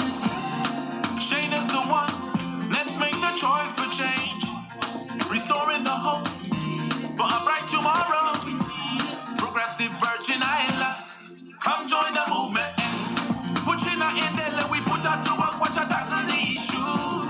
With PVIM at the helm, I said we're moving forward. We need competent leaders working with people to progress this country. Put China and PVIM, cause integrity matters. Good evening, 4th District family, friends, residents. I was going to get into my speech, but I need to take a pause here and say that I am here tonight in support of my cousin. Both of us are descendants of who we refer to as Padan, Daniel Bishop Smith. As you've heard, my name is Shayna Marianne Smith-Archer, one of your Progressive Virgin Islands Movement at Large candidate, the best team in town. I am the daughter of Belviana Fraser Smith and the late Egbert Antonio Smith, and the granddaughter of grandparents, the late Bristol Fraser and Francis Thomas Fraser, and the late Owen Smith and Olive Colwood Smith. It is on their strong shoulders that I stand tonight. As an engineer and project manager, I have spent my career solving problems like when, after Hurricane Irma, I was assigned as the project manager of the Ministry of Health and Social Development at the time, and it was all hands on deck, and I was asked to be the logistics manager for relief distribution. I was on the front line of making sure Virgin Islanders and residents received food, clothing, and shelter during one of the most devastating times we have experienced in our lifetime. My heart ached daily to hear the stories from persons that came right there on the recreation ground, and the festival ground, where we were setting up a tent, and they're coming day in and day out, talking about the loss that persons had experienced. And I knew that whether I felt like it or not, I had to show up every day to make sure we solved the needs of the families that needed our help. Our community banded together then, and now we must do the same to finish rebuild our country and develop our people to a greater standard. As a community-minded individual, I have been and have always been deeply concerned about the state of affairs of our territory, and I have made it my life's mission over the years to courageously speak out about the injustice. You have heard many things tonight been pointed out by my team members, and we have all been actively working in our various areas to make sure that there is a brighter future for the next generation of Virgin Islanders. In organizations like the Virgin Islands Civil Association, as well as the BVI Chamber of Commerce, I was putting my job and my professional reputation oftentimes on the line, fighting for better pay and working conditions for public officers, and pushing for policy, procedures, and laws that help businesses to be successful and not hinder their progress. I am a progressive at heart, and I have been working for you even before I have been hired, because I love my beautiful Virgin Islands, and I'm committed to making and leaving it better than I met it. My colleagues, they believe the same as you've heard so far tonight, and that is why we have banded together and are here reporting for duty. I approach this campaign with humility and recognize the importance of the trust I am asking you to place in me as a territorial representative. The responsibility is one where the country is my district, and I pledge to be your voice of hope and agent of change for better days. I will continue to actively engage with community members, to listen to your concerns and ideas, and work together to find solutions that benefit everyone. And I need to pause here for a minute for those who want to know what inspires me to continue to offer myself for service, often without compensation. It is simply this: the same reasons that prompted me to run for office in 2011 still exist, and you heard extensively about them from Buddha as well as Ian. Poor management of our affairs that have negatively impacted our quality of life. In 10 years, governments have spent over $4 billion. In 10 years, just the government has spent over $4 billion. And we do not see or feel it in our daily lives. So Ian, we definitely have money for that long list of projects. There has been a lot of busyness, but no progress in our country. And I know deep in my heart that we are capable of better, because I've worked in the public service system and understand what the problems are and more importantly, the solutions to them.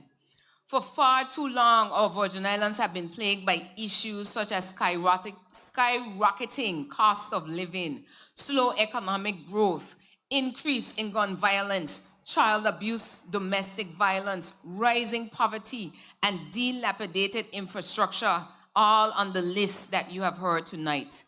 We as Virgin Islanders are a people of excellence and deserve better than the substandard quality of life we have been experiencing in a billion-dollar economy.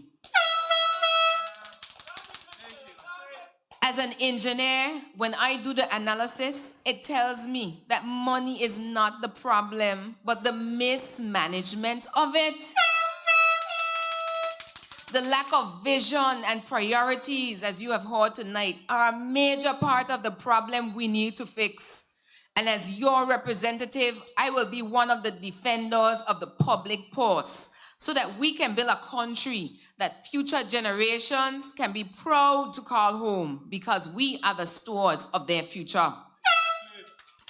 4th District family, hope is here. I know without a shadow of a doubt that with the right vision, planning, and execution, a PVIM government and you can restore a good quality of life here in our Virgin Islands.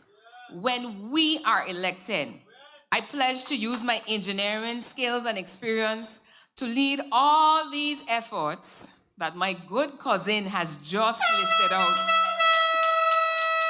And we will address the issues head on together. I will bring my project management experience to ensure that we build our country in a way that is sustainable, efficient, and helps the vulnerable force, because we are here to help those who cannot help themselves.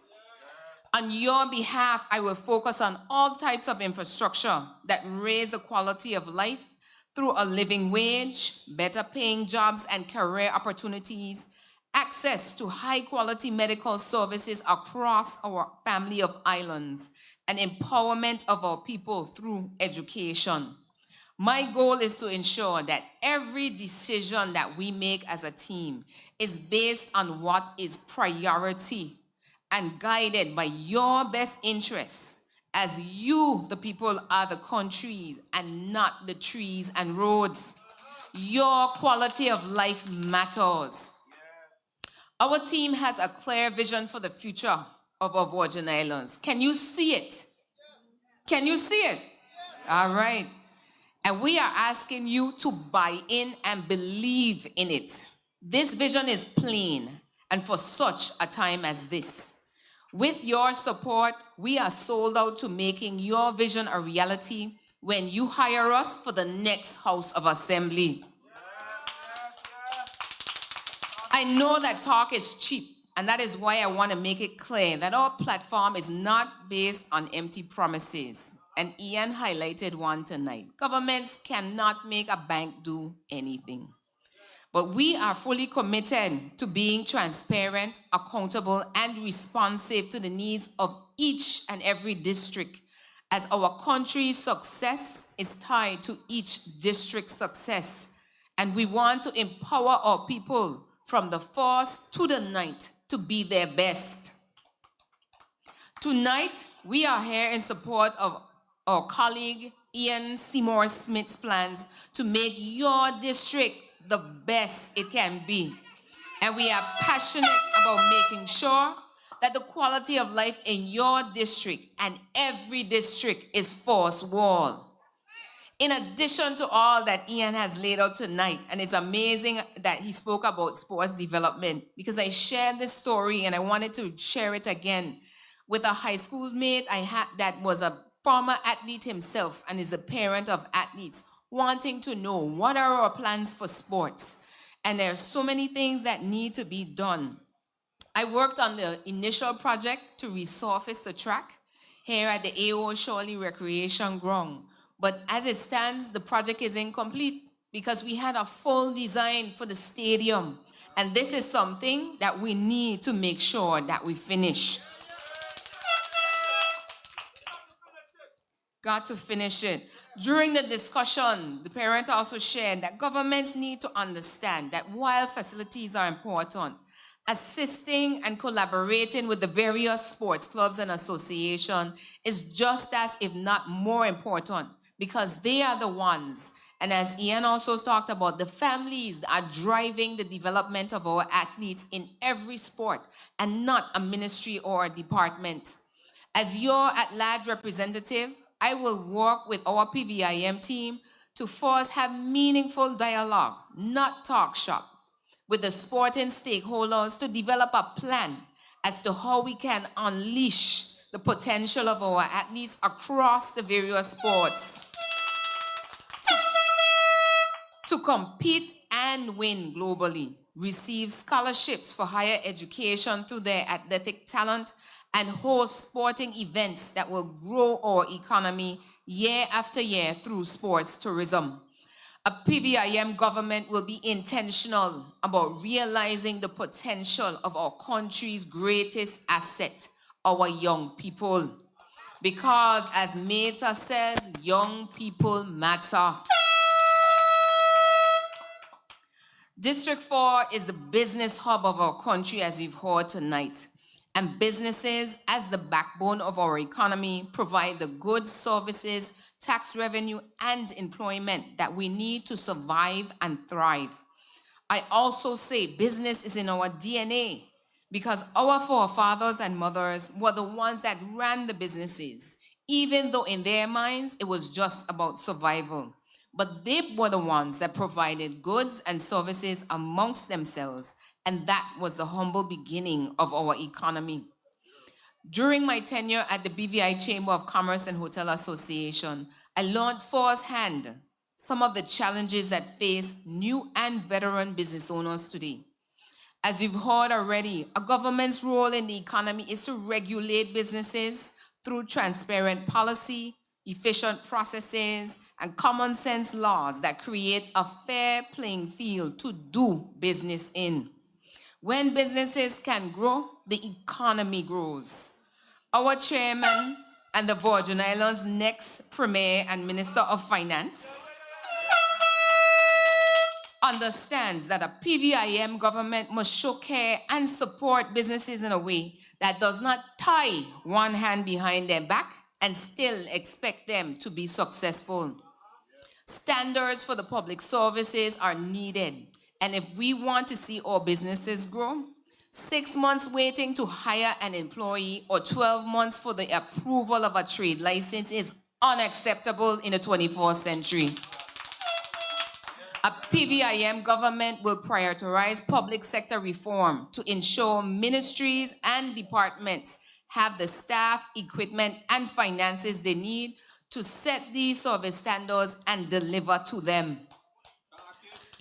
Our young people are innovative and recognize new business trends, but need financing to make their dreams a reality.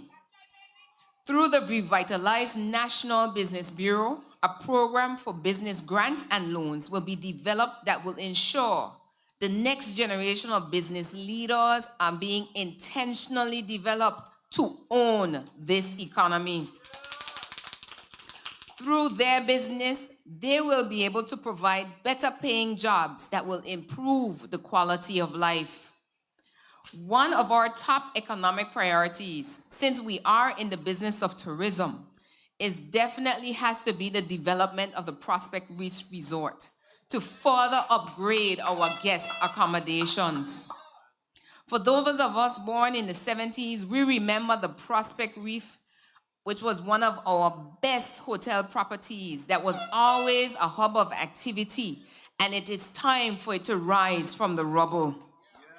A PVIM government will dust off the files and put a plan in place to get this development rolling and brought to reality with accountability and transparency, and it will be to the benefit of our people.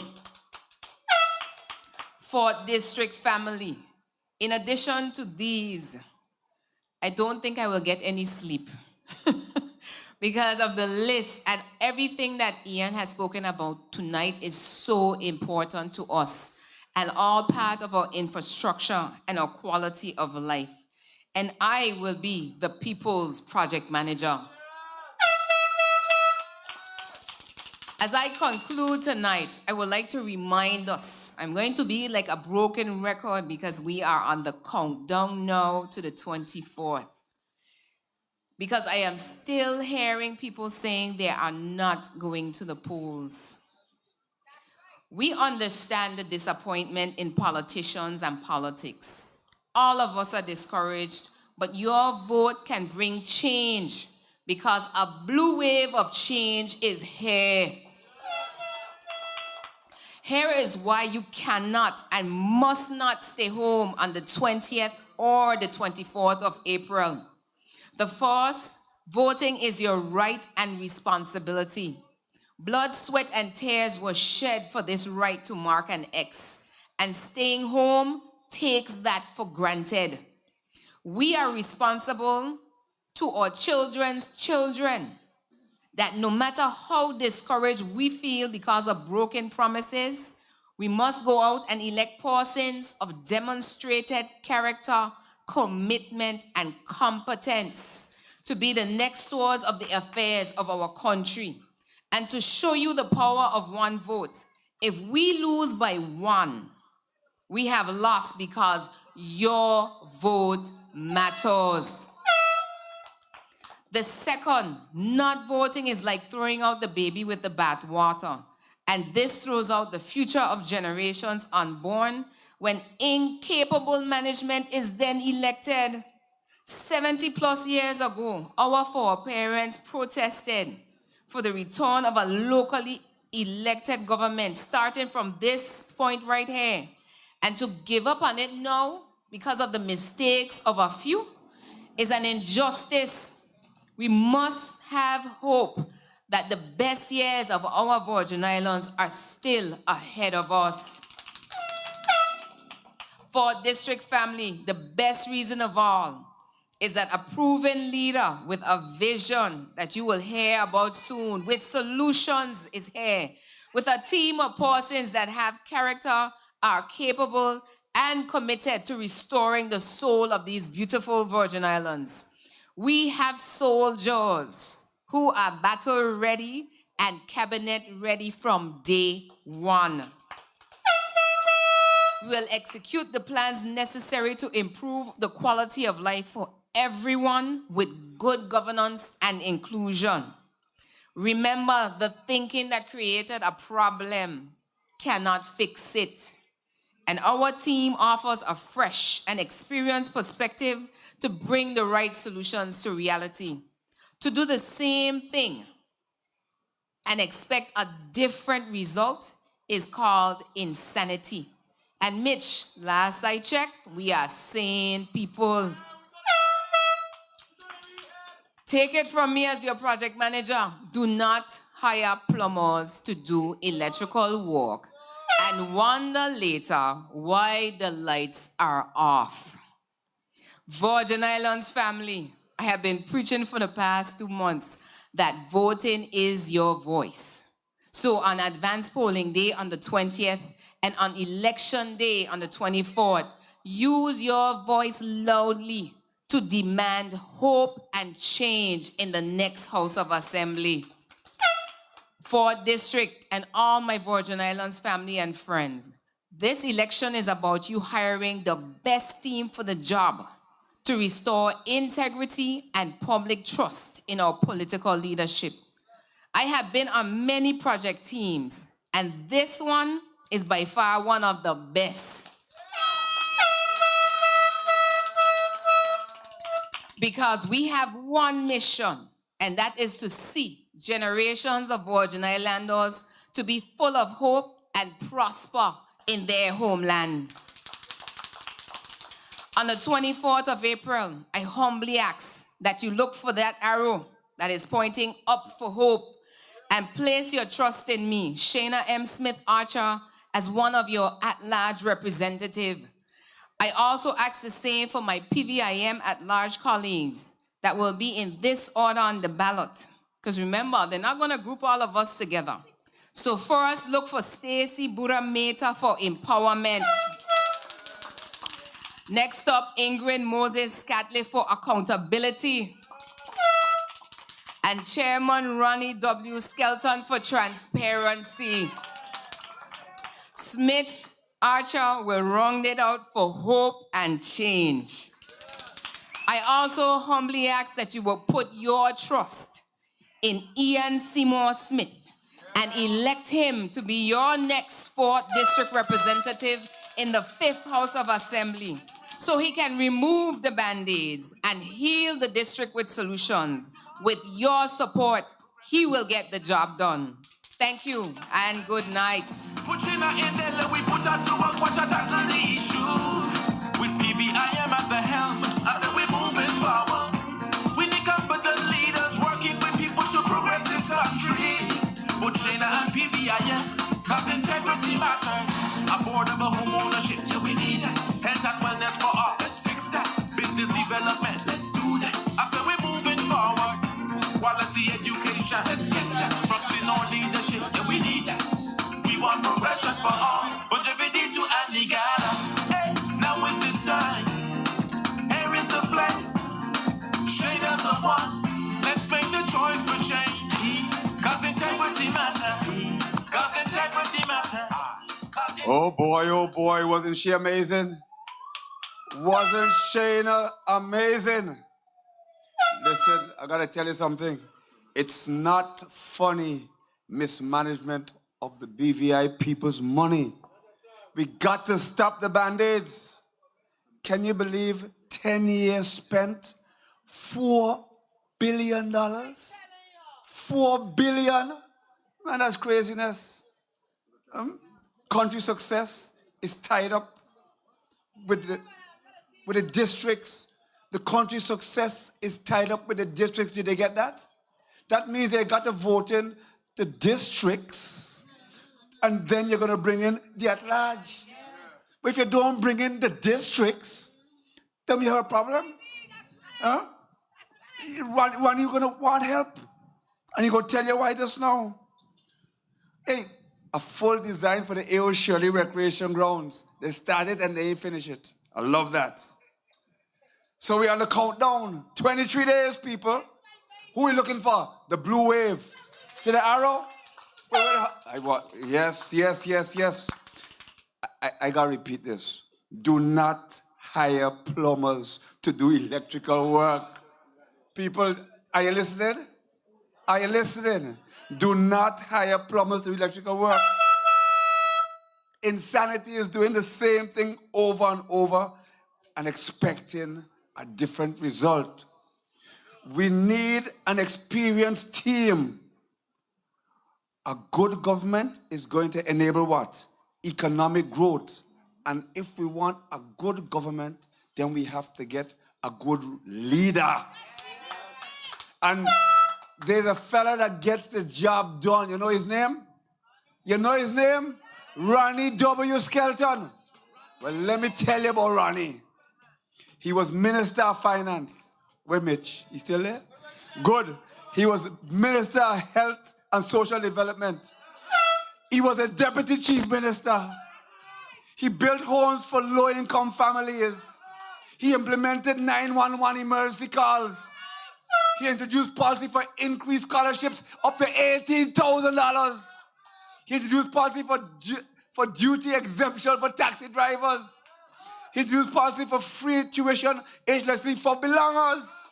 Implement the National Health Insurance Scheme. He was the one that constructed the New People's Hospital, Nurse Iris O'Neill Medical Center. Listen, because of him, you get the first $10,000 payroll tax-free. Because of him, there's a postal code system. Because of him, they introduced tobacco legislation, introduced child protection legislation. They funded the last salary review for the public service. Since Ronnie there, money ain't gone up. You ain't listening? Since Ronnie gone, the money ain't gone up. What we gotta do? What we gotta do? The man who knows the answers and is going to lead the BVI back to prosperity. Stand up and help us redden our next premier of the Virgin Islands, Ronnie W. Skelton. It's the party with the plan. And let me tell you who he is now. A man of action, not just talking.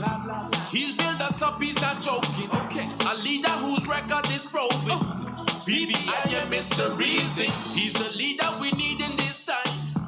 He's got a strong team right behind. What me say? With PVIM. Thank you, Mr. Chairman, for those kind words. Let the record reflect that I am an electrical engineer by profession, not a plumber.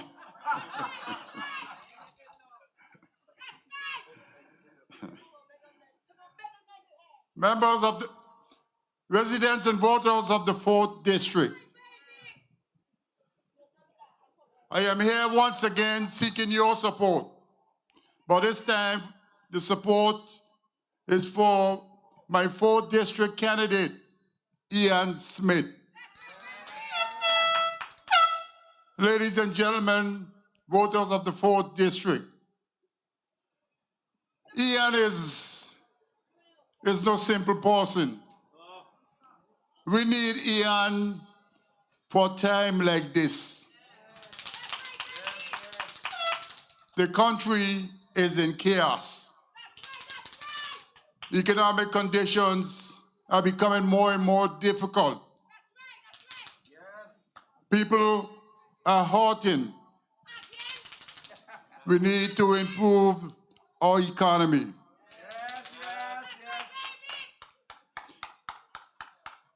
For those of you who are listening to me on social media and on radio station, my name is Ronnie W. Skelton, and I am the chairman of the Progressive Virgin Islands movement.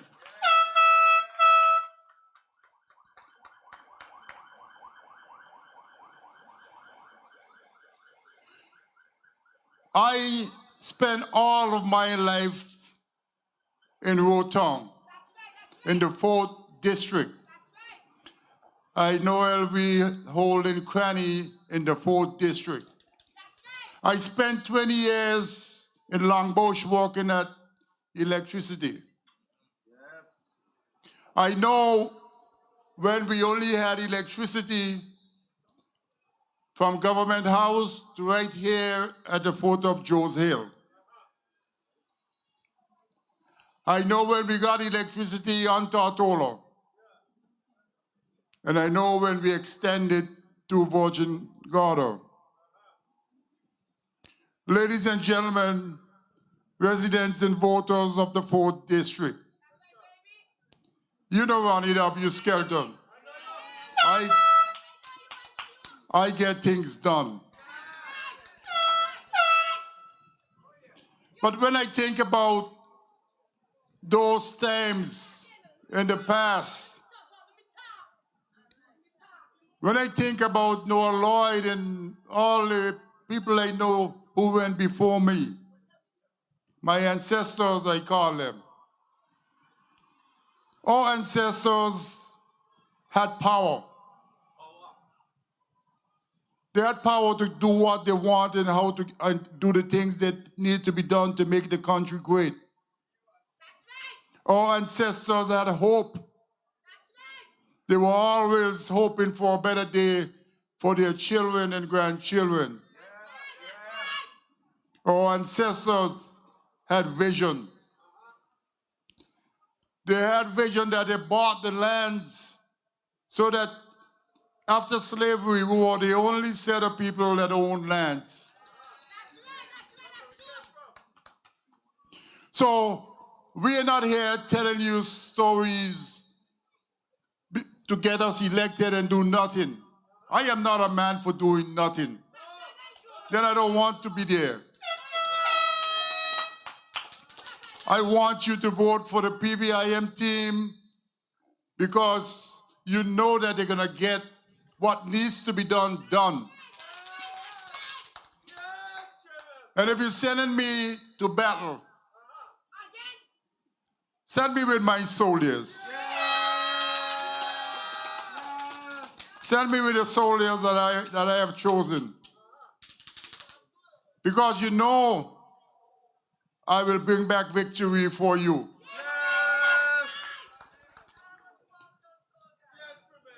So when people were asking me where I was, I am not a loudmouth, chatty, nonsense kind of person. I am a person, my words mean everything to me. So I could not sit by watching BVI go from worse to worse. I had to get up and try to do something about it. And here I am. I want to help. I have to help. And I need your help. But you know, over the many years, I have developed a lot of skills. I have experience in a lot of different things. And today I have a team of people around me who have skills that I can use to get whatever you need done. That's right. So the team that I have assembled, they have the characteristics and they have the ability, the capability, the integrity, the accountability, the transparency. And most of all, when you listen to them, when you listen to the candidates just now, Stacey Mater, you listen to Ingrid, you listen to Shana, you listen to Ian, you can see they bring hope back to us. They want to make the lives of your children and the elderly in a better place than they have ever been before. So it's important for you to vote for the Progressive Virgin Islands movement. I don't need to tell you who I am. If I have to tell you who I am, then you don't know me. But for the young ones, I was born and my neighbor's string was buried right there in Rotown. I wasn't born at a hospital. I was born at home. In those days, they had good midwives. There were no complications, I think.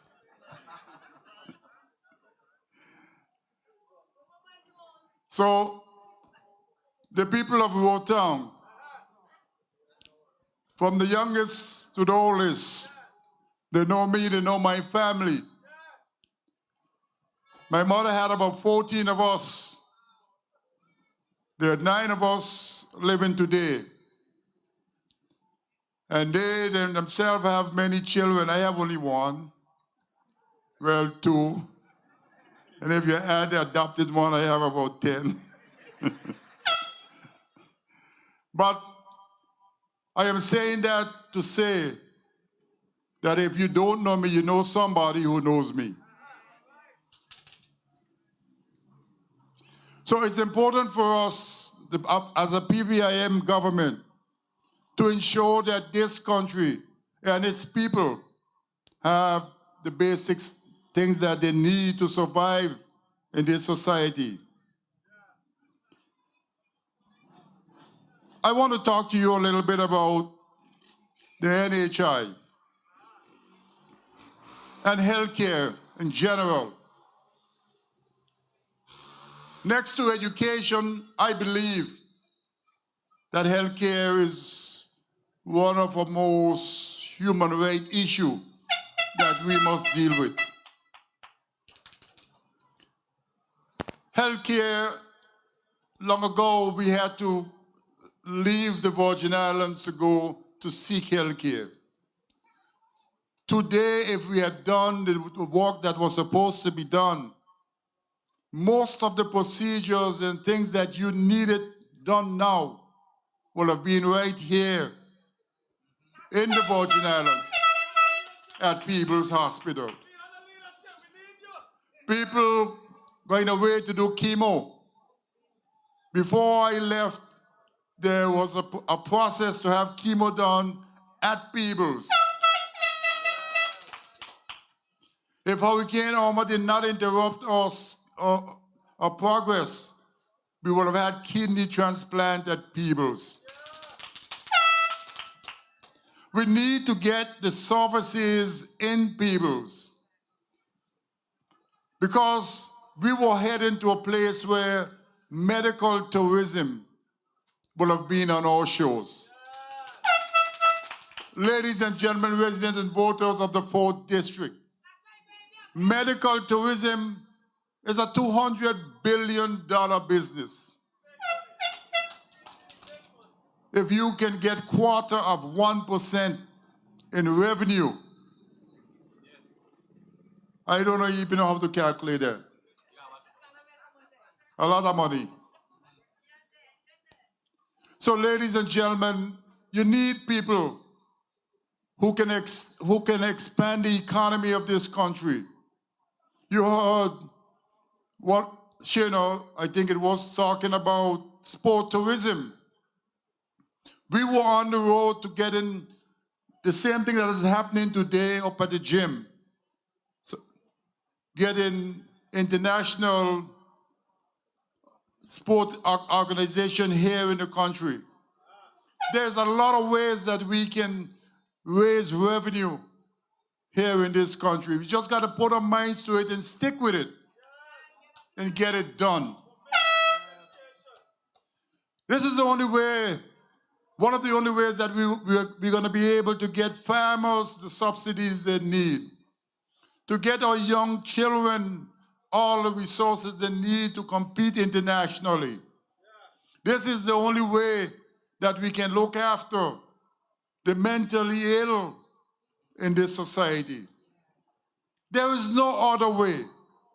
When I was there, we opened the safe haven facilities in Johnson Gut, and that was to help those in need, the mentally ill, after they leave the acute unit at the hospital. We were trying to build a senior citizen complex, not a home, a complex where hairdressing and a little shop and little things will be there for the seniors at Spooners. And we were intending to turn the Adina Donovan's home into a mental institution. So we had plans, we had the things necessary to make our society great. But when we make the wrong decisions at the polls, we have to suffer the consequences. All of us will suffer together. I want you to know that I am not going any place. I had a green card and I gave it up many years ago. So I will stay right here and suffer with you. But there's no need for us to suffer. We just need to do the things that are necessary and good. Make the right choices. Pray about it. Ask for guidance. Do not allow them to fool you with the hoodwinking you in our smoking mirrors. And residents and voters of the 4th, I am pleading and begging with you to give us the opportunity to represent you. You will never regret it. So on election day, 19 days from now for early voting and 23 days for general voting, you need to go to the polls. You need to vote for the Progressive Virgin Islands Movement candidates from in the 4th District to the 9th District and the 4th Latch. We need you to trust us. The world is in chaos.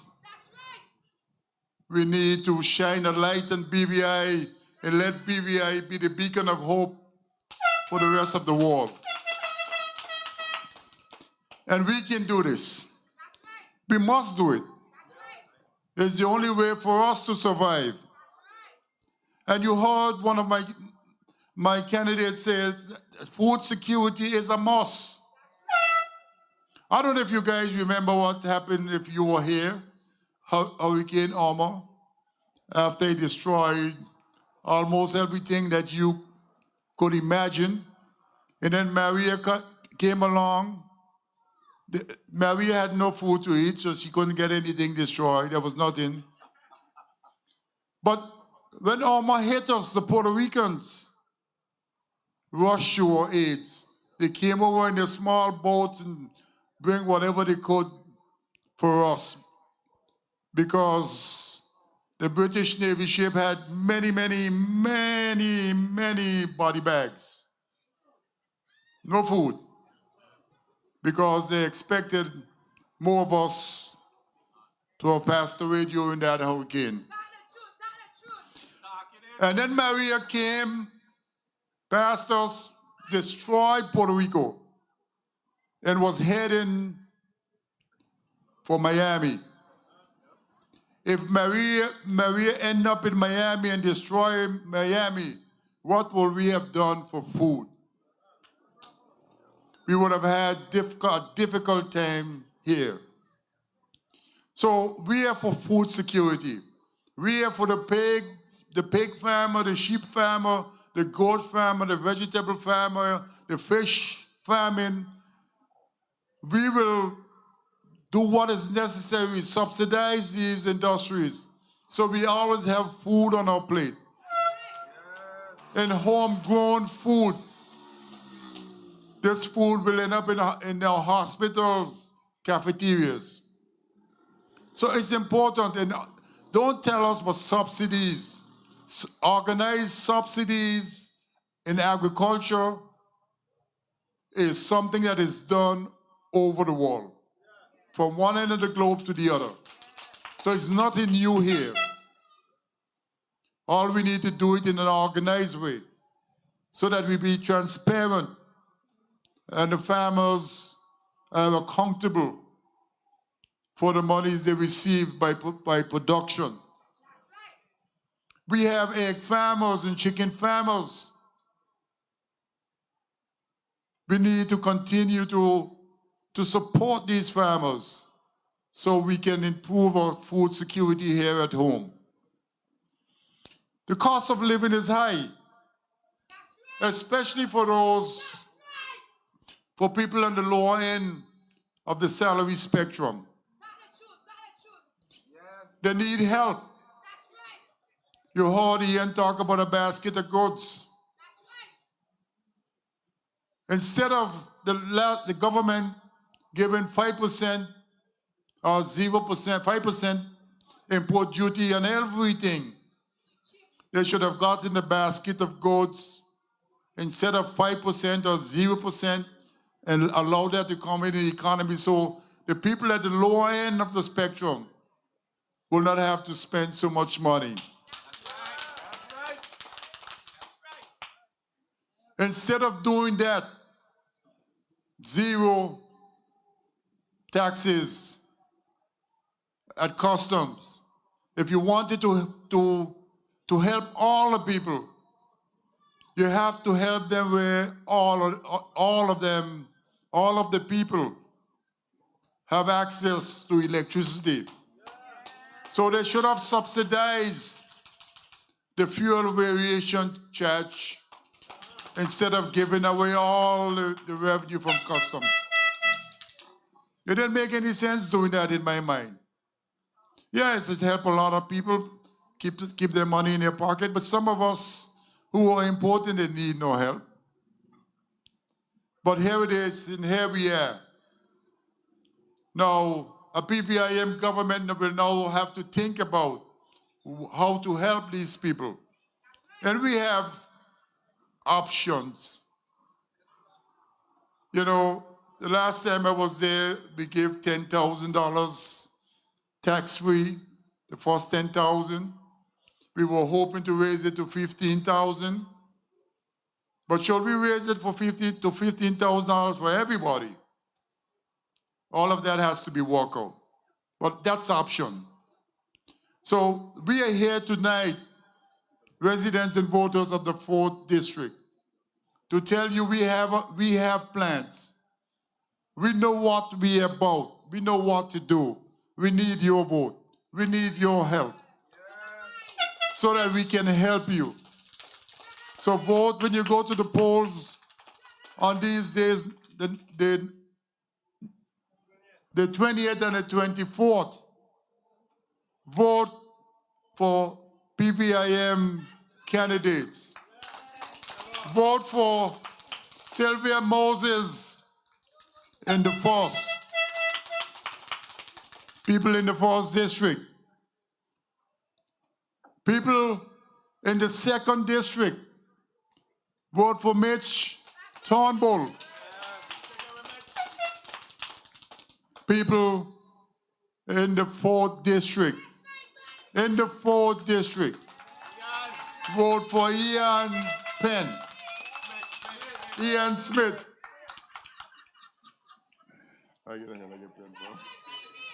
Vote for Ian Smith.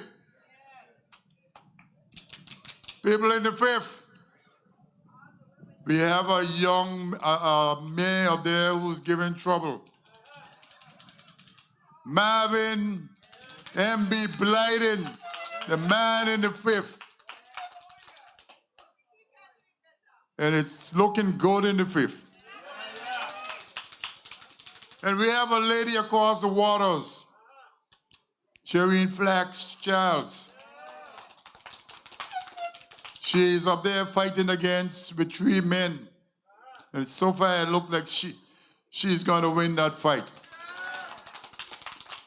So people in the 9th District vote for Shireen Flax Charles. And the people of the Virgin Islands, from Antigua to Jossman Dykes, and in the 4th District, bring us home with everything you have. We need every vote in the 4th.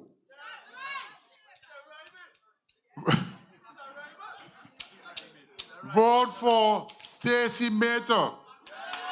No stranger to the 4th District.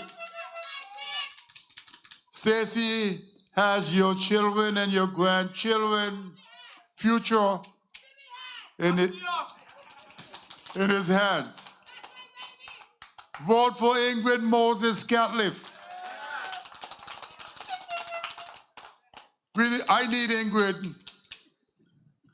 And we need Ingrid because a lot of social ills in this country needs to be addressed. And it must be addressed in the court systems. We need Ingrid to help us to build efficient court systems so we can help our people. So that people don't have to wait for years and years to get results for simple things because the dockets are filled. I worked with Shana, you heard her say it, for many years. Shana is the most organized person that I ever met. Sometimes she's too organized. And Shana doesn't want a plumber to do electrical work. So I am an electrical person. And Shana is the best project manager, best organized person. The roads of this country need fixing. The sewage need fixing. The public buildings need fixing. And there needs a modern, state-of-the-art, not just a public library, state-of-the-art library. Because all children are not playing with books anymore. They're playing with technology. And we have to keep them moving forward. And wait a minute, don't forget to vote for Ronnie W. Skelton. Once you vote for Ronnie W. Skelton, you will have voted for all the PVIM candidates. We need your help. We want to help you. We want to help our country. We want our country to be great again. Ladies and gentlemen, thank you for listening. Good night, and may God bless you in these Virgin Islands. Gets it done. And listen when me tell you, Randy is the man who'll take this country forward. Randy gets it done. And Progressive Virgin Islands movement is the party with the plan. And let me tell you who he is now. A man of action, not just talking. He'll build us up, he's not joking. Okay. A leader whose record is proven. PVIM is the real thing. He's the leader we need in these times. He's got a strong team right behind. What me say? With PVIM and running, you got a party of integrity, financial stability, yes, economic prosperity. He get it done. Expert ability. Ronnie and PVIM for this territory. Ronnie gets it done. And listen when me tell you, Ronnie is the man who'll take this country forward. Ronnie gets it done. And Progressive Virgin Islands movement is the party with the plan. Progressive Virgin Islands movement is the party with the plan. Say Ronnie and PVIM now is the party with the plan. You better believe he'll get it done. The party with the plan. Vote Ronnie Skelton. Oh yeah.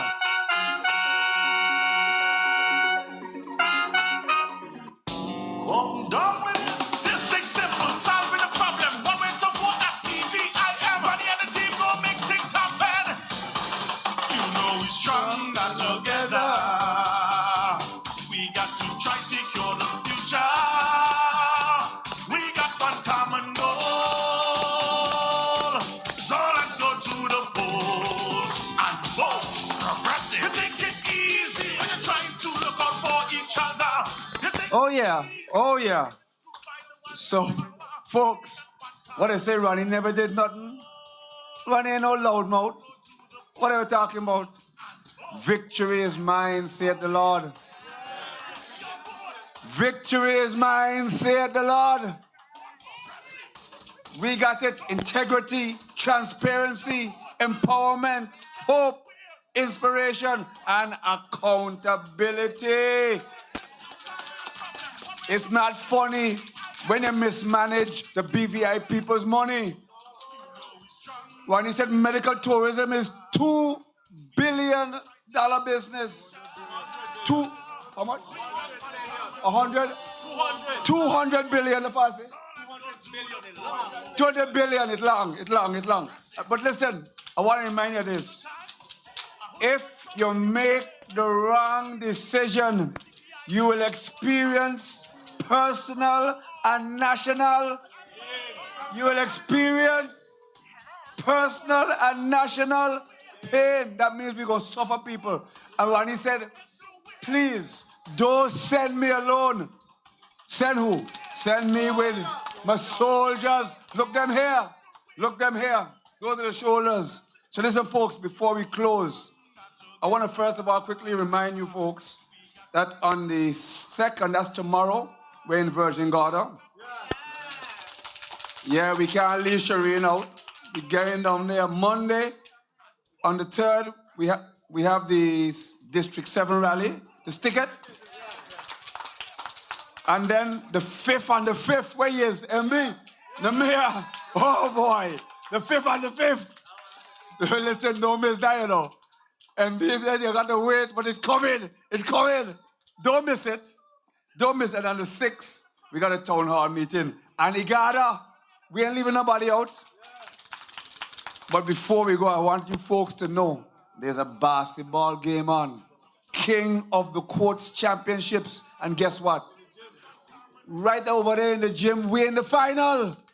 USVI versus BVI. Let me hear you, we're in the final. The game started 10:30. So you got time to go. Finals. Who gonna win? BVI is what? Automatic. We go win it. Who gonna win on the polls? PVIM is what? Automatic. I can't hear you. Is what?